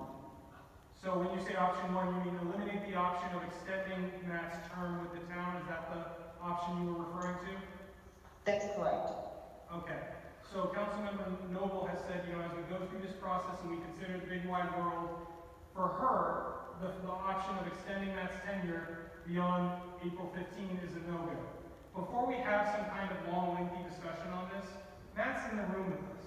Matt, would you even be open to it, notwithstanding the discussion that's going forward? Because if you're not open to it, we don't need to discuss it. I'm humbled at your consideration to extend that offer, but I believe at this time I would have to, probably say thank you, but it's probably time for me to move on. Okay, so we need not discuss that further. Thank you, Matt. I appreciate your candor and directness. So with that, we don't need to have some later discussion about that. The options are everything else you've heard. I'm not going to beat the dead horse. So those were reaching out to the managers in transition on the list and seeing if they have any interest with the understanding of the financials that go with that, contacting the individual whose resume you have to begin arranging interviews, provided they're not already taken off the market by the time we do that, and reaching out informally through correspondence to other managers in the county to say, do you have anybody who would be suitable for this service, for this limited purpose? And either as an applicant and maybe as a secondary element, if you can't scare them permanently, can you give us somebody for a little while? I have separately had a discussion, and we'll pivot to this in a moment, with already the manager of Pinellas Park about doing something like that for the clerk position if need be. And he has to get with them, and he and I are playing a little bit of phone tag. But that's one option I've explored. I don't know that it'll come through, and I in no way mean to represent to you that he was open to the idea but had to talk particulars. But he has a staff of a clerk and 2 deputy clerks, all 3 of which he believes are certified, at least 2 of them he knows to be certified. So that is to say they have the resource, but who knows what the demands of the job are presently. So is there anything else, because it is already 8:10, and we still have other things to do, is there anything else you wish to tell us about the interim manager search so that we can do the best job for you between now and our next meeting? I do. Yes, sir. Option 2. You referred to option 2 as bringing in our ex-police chief. I think that's just totally wrong. We need to start with fresh people, fresh things. You started this meeting out saying people pointing the finger at one another, this, that, and the other. I don't want anything to do with that. And if we have new people coming in here, we won't have any of that. Okay. So the mayor has also indicated in as much as the option has been proposed of bringing back the previous chief on an interim basis to serve in the manager's role, he does not wish for us to do anything in that regard. What is the view of the remainder of the body? Vice Mayor, I would go to you next since you've kind of been, you're the Vice Mayor and you've kind of been going first, so keep the pattern. I agree. Okay? We're gonna start first. Councilmember Roberts? I agree. Councilmember Cummings? We have a consensus, but Councilmember Noble, do you have anything you wish to add to that point? No. Okay. So with that, the idea of working with the manager Campbell beyond that date is a non-option. Working with the former Chief Riley on that is not an option.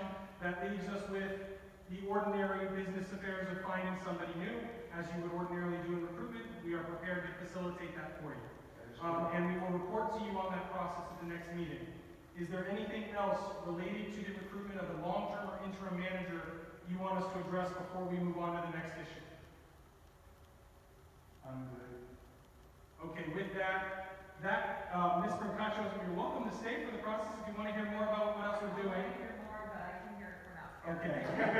I was trying to get, I know you said you're trying to stay updated. So the next issue that we have, I know that everybody's aware of the vacancy of the clerk, but before we talk about that, I want to address another issue. I had a conversation for roughly a half hour today with the accounting firm that the town presently contracts with, much like you do with my firm. They are willing and able to handle your payroll and benefit allocation and all of that stuff if given adequate notice. As they described it, and I haven't had an opportunity to look at its terms, the terms of the contract with the town are narrower than that service, but they are prepared to offer it and move things around. That, I have to say quite honestly, is a very gracious offer from them, given that we are also in the midst of tax season. And they are preparing other people's taxes. They do perform the service discussed on some, they facilitated it for the town, they've helped be part of the audit of that process for the town. They also they do that service in other communities in Pinellas. I believe Bel Air Beach and Bel Air Bluffs were mentioned in the course of our discussion. So they are prepared to do that, but they wanted adequate notice of whether or not the council wanted that to happen. The concern being that the current clerk facilitates that role on some level, and quite honestly, if you're talking about bringing somebody on, forgetting even the long-term recruitment, the interim clerk position, and saying, we need you to come in and be a clerk. By the way, our clerk does payroll. We'll have somebody sit with you for 12 hours, and then you gotta get it right so that we don't have problems with that, is pretty daunting. And may scare off the limited volume of candidates. So I know that my advice to you or my insights on this might be guiding you towards a particular result, but I want to make sure you have the information to make a decision. So I'm seeing a lot of nodding heads. Is there anybody who is opposed to that? And I can get you, I don't have, as I sit here now, what the cost of that service would be. I don't know what their hourly rate is to the town. Matt or Cindy, do either of you happen to know that? I didn't tell them I was going to be asking them this, so if they don't, that's only fair. Yes, it's around 75 an hour, but we will narrow that down with them and get a more accurate proposal. Okay. I did ask them that if they were spending more time with us, especially with the relatability, if they could, cut us some sort of slack, especially since they already are working with us. So they're going to work on that and get that to you. So do we have your authorization as the town council to proceed with retaining the current accounting firm to expand its services to do payroll payroll services, and that is an umbrella term for getting checks paid, etc., during this interim process? Can I make the assumption that the payroll is now correct and they would be getting a smooth transition? They are the smooth the payroll is, there's no reason to believe at this time the payroll is incorrect, and they are the smooth transition. They've recently been through 2 of their communities with auditors through Morse Stephen Lovelace, but an auditing firm, and received very positive comments from those auditors about their ability to marshal that process. Does this have to be unanimous? I'm looking for consensus, but I need to know the insight because you folks are presently in charge. I mean, Matt is the town manager, but especially as we talk about retaining services, we don't want to be in a position where someone says, had I known, I would have never authorized that expenditure, or something like that. We need to know that we're all moving in lockstep forward in the interest of the town. So is there anybody, I'm seeing Councilmember Cummings, you're nodding, is that, you approve that? Councilmember, Mayor? Yes. Vice Mayor? Councilmember Roberts? You look like you may have a question. You don't have to answer yet if you have a question. Okay. Councilmember Noble? No, yes. Is that a yes? Okay. Councilmember Noble, we have a consensus in the room, but is there anything you wish to add to that point? No, yes to. Okay, yes to it as well. So unanimously, I will be contacting her in the morning. I have her cell phone number on a sticky note on my shifting here because that's where I was when I was talking. So I will call her. Yes, Councilmember Zunigas. This may be the wrong time, I'm sorry, I just don't see Yeah. the council comments on here, and we are talking about like payroll and PTO and all that kind of stuff. When we came to the separation with Matt, and we saw his payout for his PTO and his sick time. Yes. I worked at 3 different organizations, and the majority of organizations have either no rollover, for PTO time, or they have some kind of cap. And I feel like now is the time for us to discuss our policies and our PTO and all of that while we're in the transition, before we hire new people. Oh, for sure, when we talk about contract terms, for sure, I'm going to say, this is what your previous manager's contract was like. Is there anything you would change or do differently?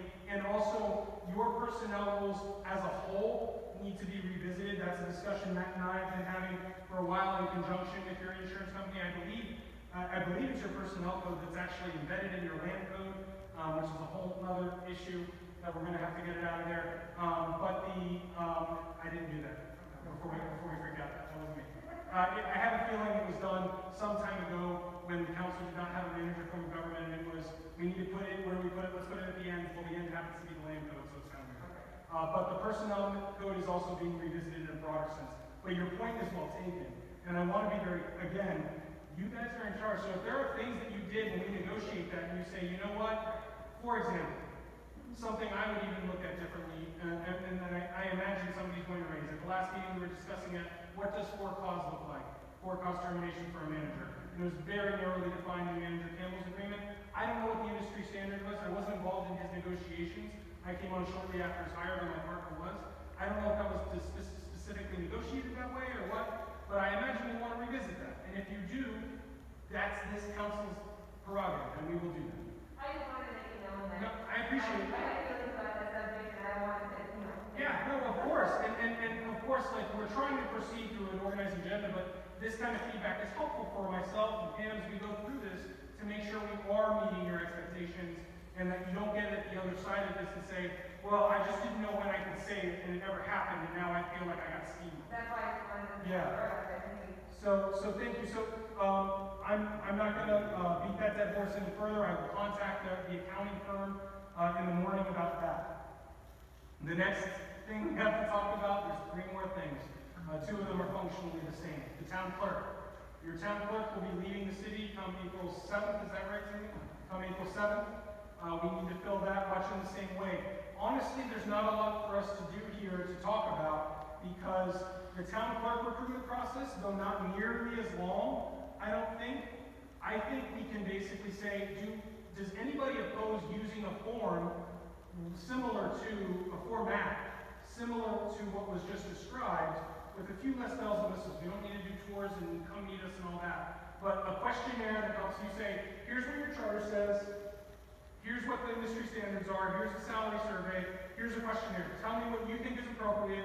We devise an act, much like the one you saw for Chattahoochee, and I suggest you look at the Chattahoochee ad to see if that. I gave that particular community, and you can go to the FACC website. I provided you the hyperlink in my email. It's just text that's blue, if you know terms. But you can click the hyperlink, go to their website. There's other advertisements there, and you can, and that may inform your process. I specifically picked Chattahoochee because geographically it's roughly, I believe, 5 miles square. You're a little more than 1 mile square, and the population numbers were comparable. And the roles were pretty comparable. From what I understood, talking to the executive director, that clerk also did not have deputy clerks. That clerk also had responsibilities going beyond public records. One thing I want to address, your charter has some I don't know if it's necessarily unique. I have never looked into it. But item 11 of your charter says the powers and duties of everybody in the town. It says what I do, you do, what Matt does. I started by reading you what it says about you. What it says about your clerk, there's 14 enumerated things that are their job. Some of them are as simple as keep the town sealed and keep it safe. But some of them are a little more detailed. Others are broad, like perform other duties as assigned. But the 11th one is keep an accurate account of all monies due to the town and all receipts and disbursements by the town. And it goes on and keep regular books. I would submit to you that that can be done and interpreted in a few ways. The most literal construction is to say your clerk is going to have to somehow also be a bookkeeper or CPA. And on some level, Cindy has occupied forms of that role with assistance. Keep means hold on to, means retain, means know the location of and be in a position to provide. In fact, one of the things it says, and keep that information as may be necessary to fully inform and to furnish to the council at any time such report is requested. So somebody can perform the task as long as the person performing that task knows the clerk is the repository, and the clerk needs to be able to efficiently communicate to people when they say, I need your P&L. The clerk needs to know what the P&L is, if that was a thing as it applies to the town, know what the P&L statement is, and be able to provide it. They don't need to know how to do all the math. Now, they are charged for making sure it's an accurate account. But you have an auditor that comes through every year and a certified professional. So when asked, what did you do to ensure this was done? I ensured that it was prepared by a certified professional in this field. It was audited. The previous number of years were audited with no identified issues. And I think that you can still check that box. It's my interpretation of your charter as we go through this process. I say that because that particular one, number 11, if you go to it's number sub 11 of section 4.01 of your charter is what I'm referring to, 4.01 sub 11. I think that's going to be the sticking point, and in the recruitment process that might really scare people off, if you will, or at least make them a little more intimidated. Tell me more about what that is. My advice to you is that can be construed that way. And that will ultimately be for you folks to decide. If you decide, and my own law firm went through this just in the last month or two of deciding we need a firm administrator. How important to us is it that they're an accountant, and how important is it to us that they're HR? For us, we decided we're more worried about the books. We're small enough, HR kind of handles itself informally, and we're good with that, so that's how we're going to leave it. And ultimately, you folks are going to decide through that formal, I'm going to use the only word that comes to mind, remixed version of the questionnaire for the clerk's purposes, and I can work on that over the weekend and get it to you by early next week, what you decide is important in the ad. And that was, for the long-term process, that's how I foresee that going.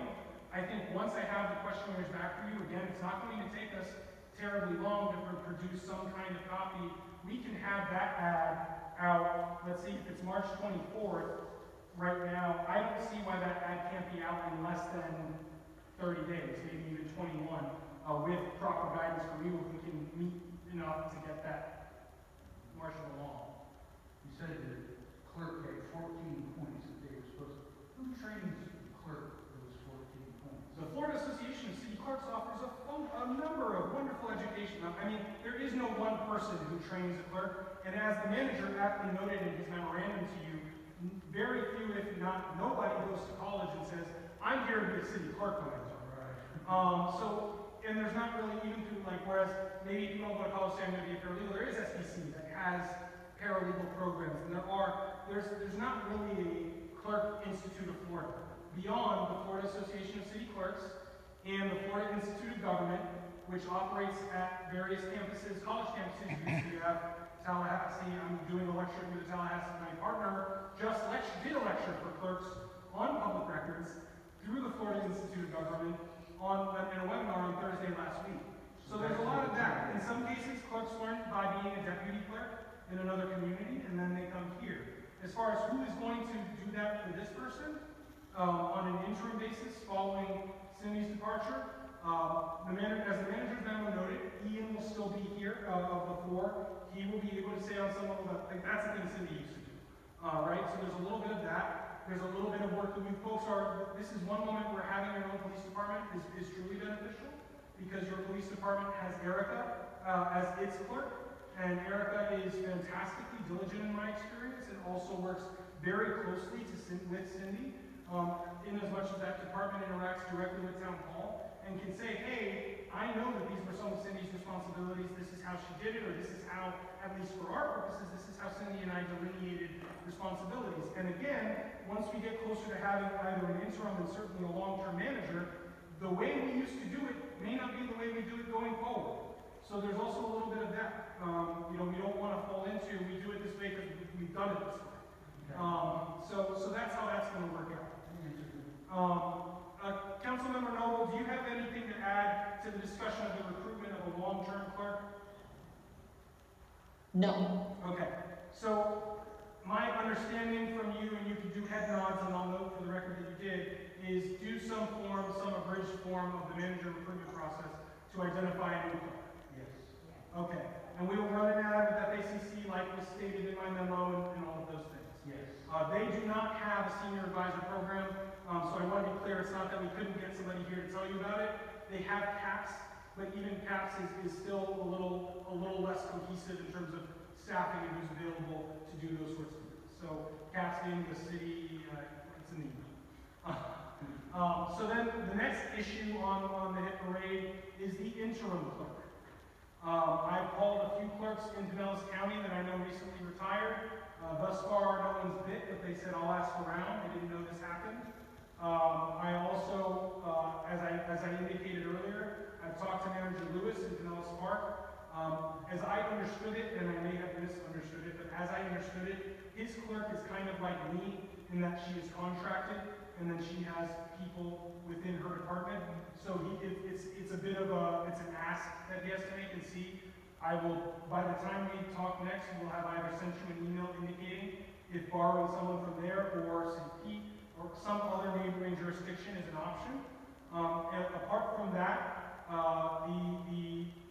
there is, through CAPS, there is a sort of similar to the manager in transition list. I'm told there's a similar list for clerks. I've not seen it yet, so I'll have to report to you. I'm working with a little less time on the clerk transition. You know, Matt was last Tuesday, this was this Monday or Tuesday, time means nothing anymore. So I'm trying to, we're trying to move as diligently as possible, but a lot of this is still, I put a call in, I'm waiting to hear back, or an email in, and they're asking one more person and getting back to me. But is there anything about, any ideas or processes that you would like to see me facilitate with the assistance of the town's resources? Another option that we have discussed, and your new chief, as gracious as he is, has been really involved in this process as well. As you saw, Manager Campbell sent a memo earlier today that said, not just here is the job description I used, use it, but here's the job description I used, and then I had the people like Will and Cindy go through it and revise it based on what they actually ended up doing. And that will help us inform what that advertisement looks like, in addition to whatever you folks decide to prioritize. And on top of that, the chief, as I mentioned, Erica is in the department and has some familiarity with how town hall operates. He has graciously offered to make Erica available to the extent possible while still meeting the needs of the department. It's going to be a little easier now that we know who would be handling payroll. That was a pain point, not because she was unwilling to do it.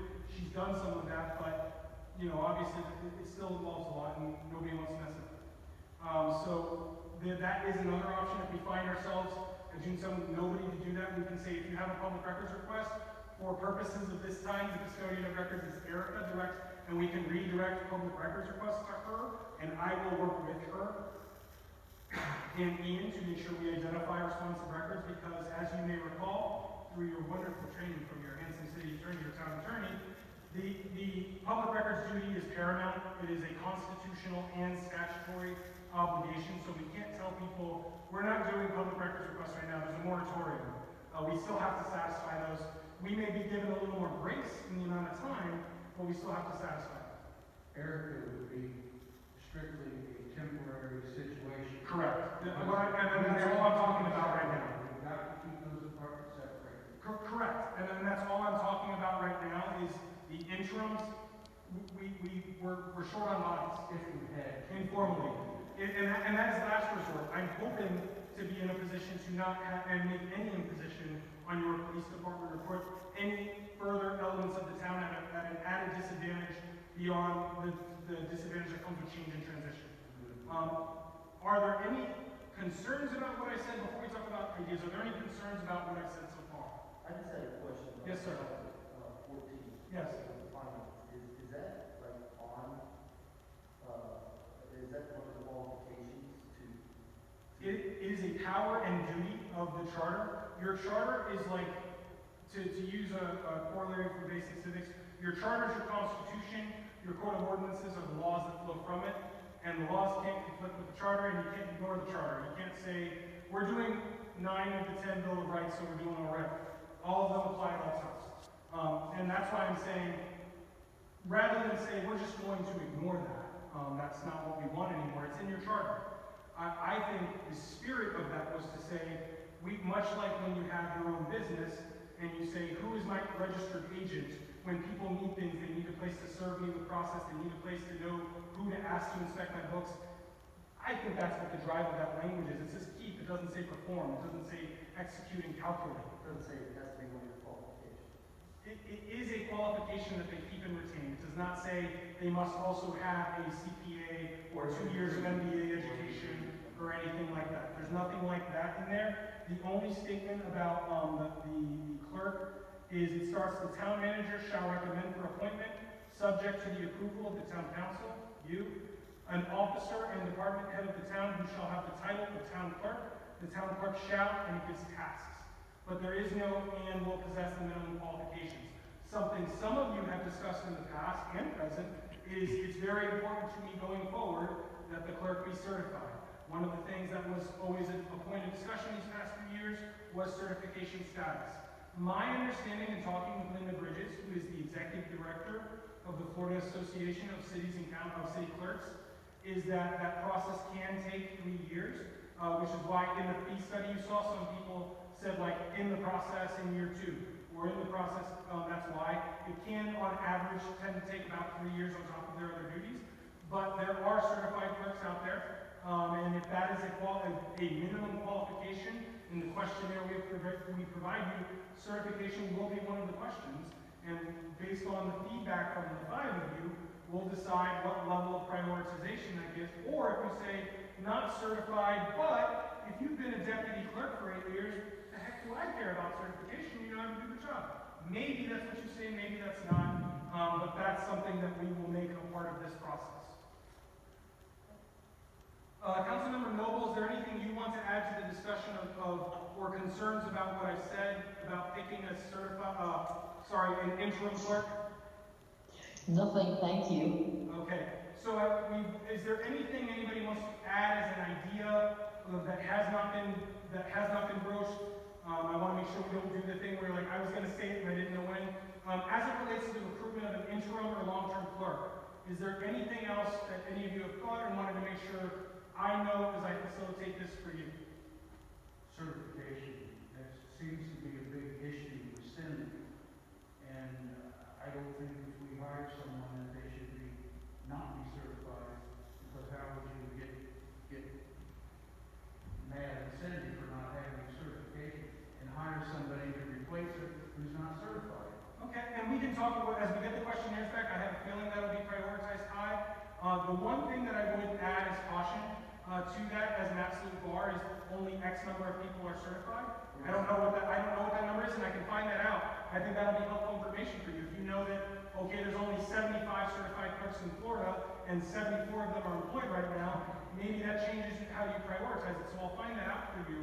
But I would add that you may wish to also consider absent certification, X amount of years of experience, because I can also tell you to Ms. Matson's credit, she stepped in a pinch and then just became, of her own volition, you know, she accepted the job.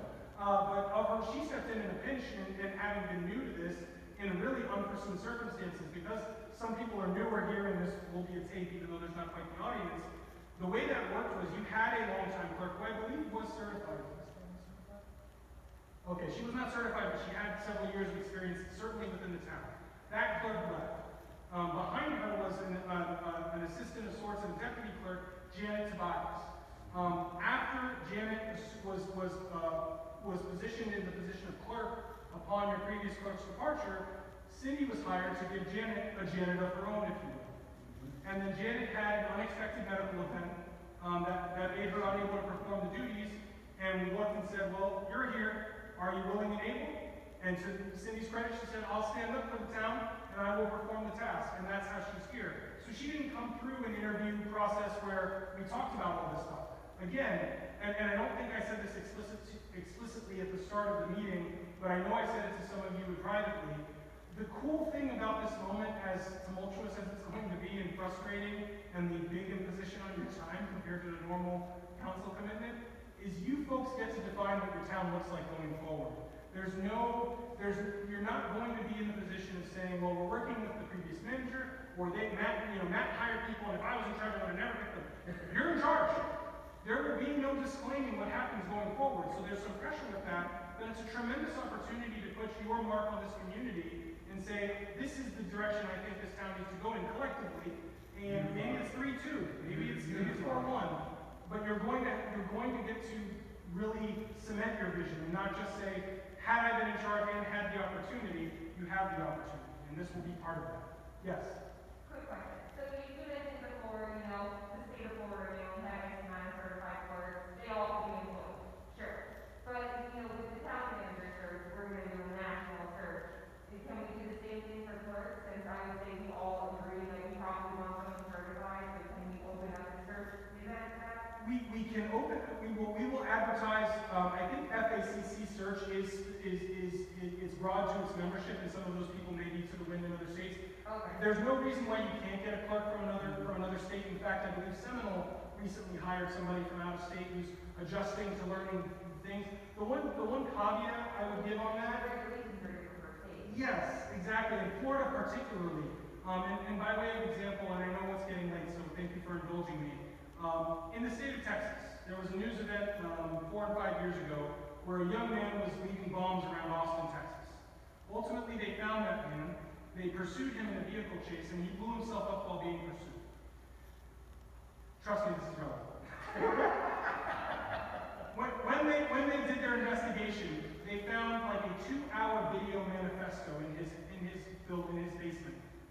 Karen's basement or something.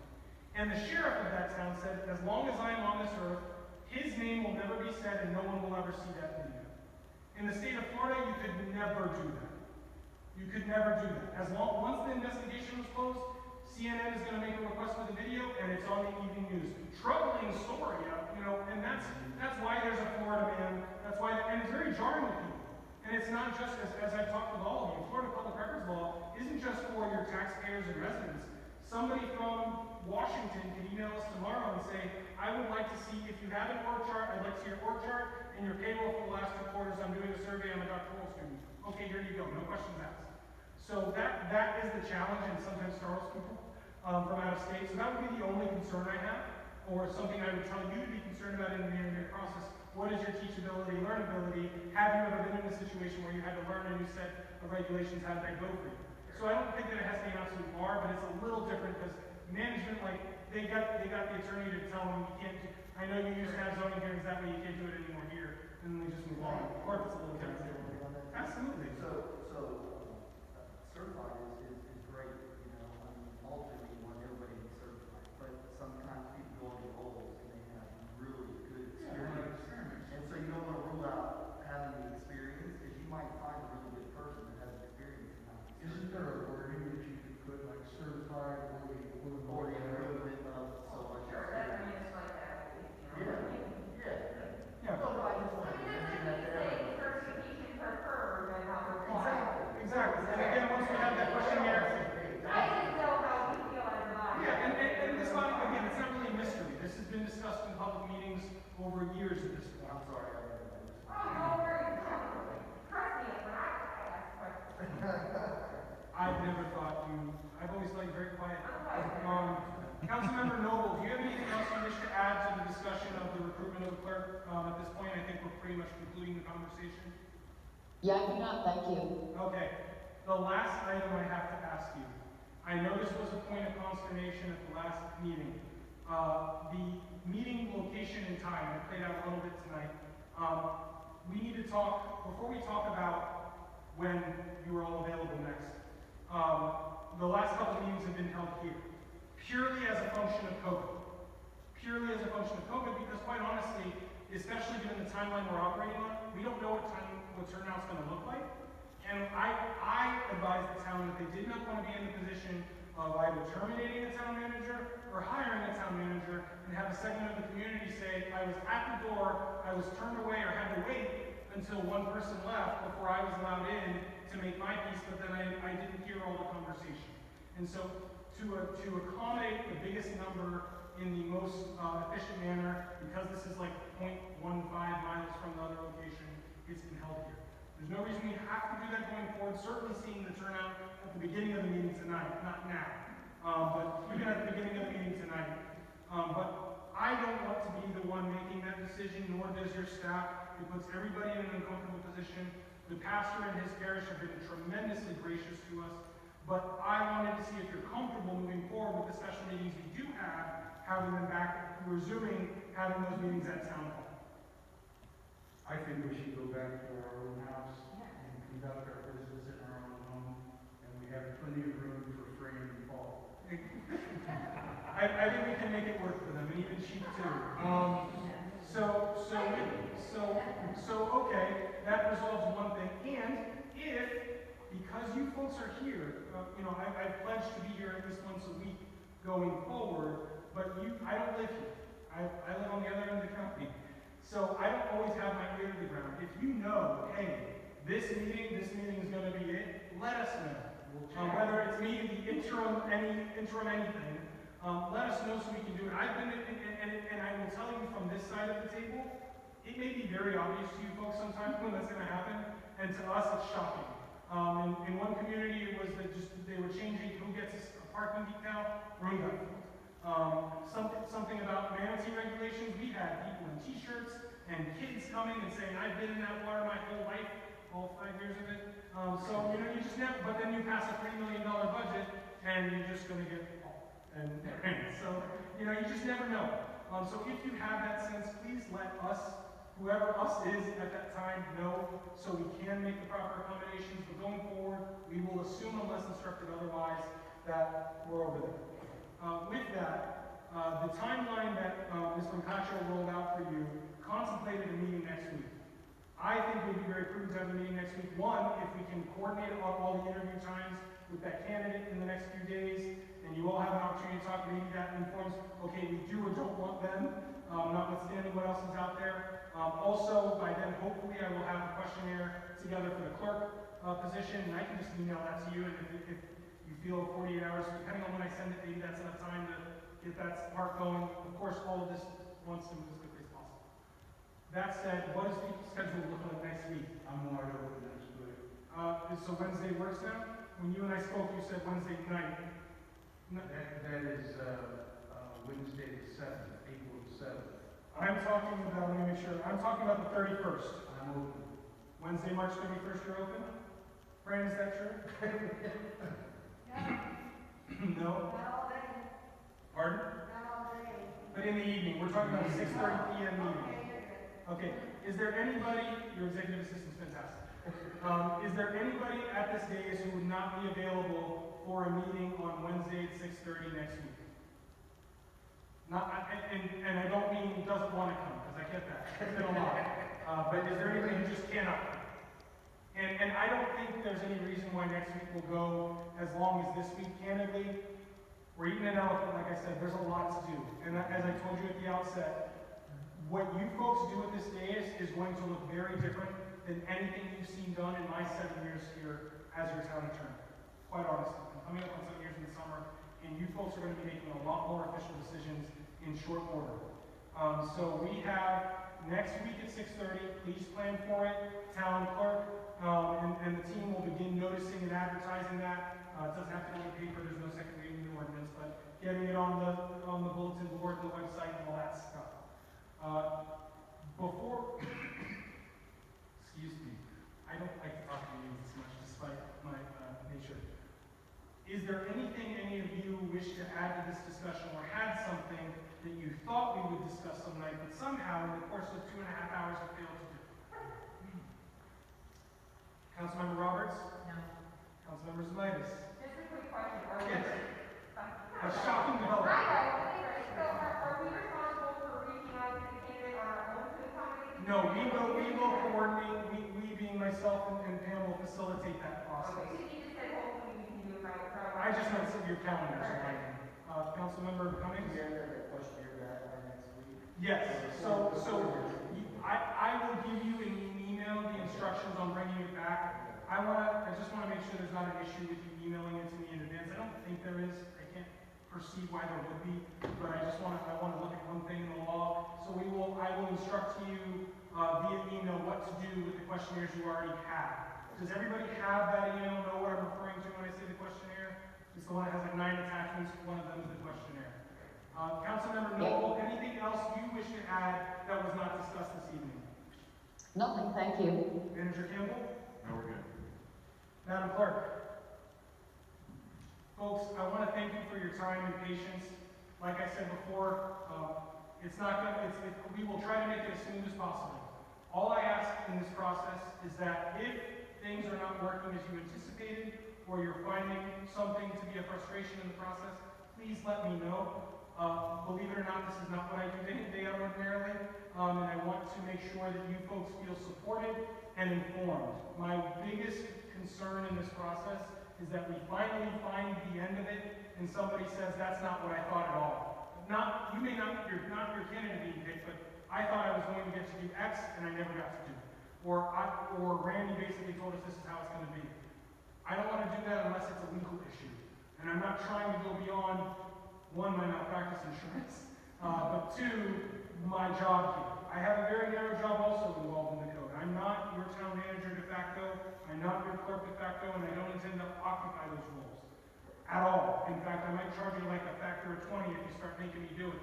But I want to make sure you're well supported and that this town continues its streak of success in building change and progress as it's been doing for the better part of a decade now. And I mean that basically from the day I showed. No. So with that, Mayor, at this point, I think we kind of, by going down the line, did the whole, does anybody have comments thing, but is there any, this is kind of a speak now or forever hold your peace moment before I throw it to the mayor. I have one thing to we started all this, I have been an absolute nervous wreck over doing all this. But after this meeting tonight, seeing the unification of our council and your leadership, I think that we're going to get through this and we're going to do it righteously. As I tell my kids, the sun will rise tomorrow no matter what we do, so we're in good shape. Council members, Linus, it seemed like you might have something else to say. No, Okay. So with that, Mayor, at this point, you'd be looking for a motion. Well, actually, I have to open for open forum. Okay. Would Fran or Paul have anything to say? Paul Ashton, 64-12-44. The only thing I would say is, I believe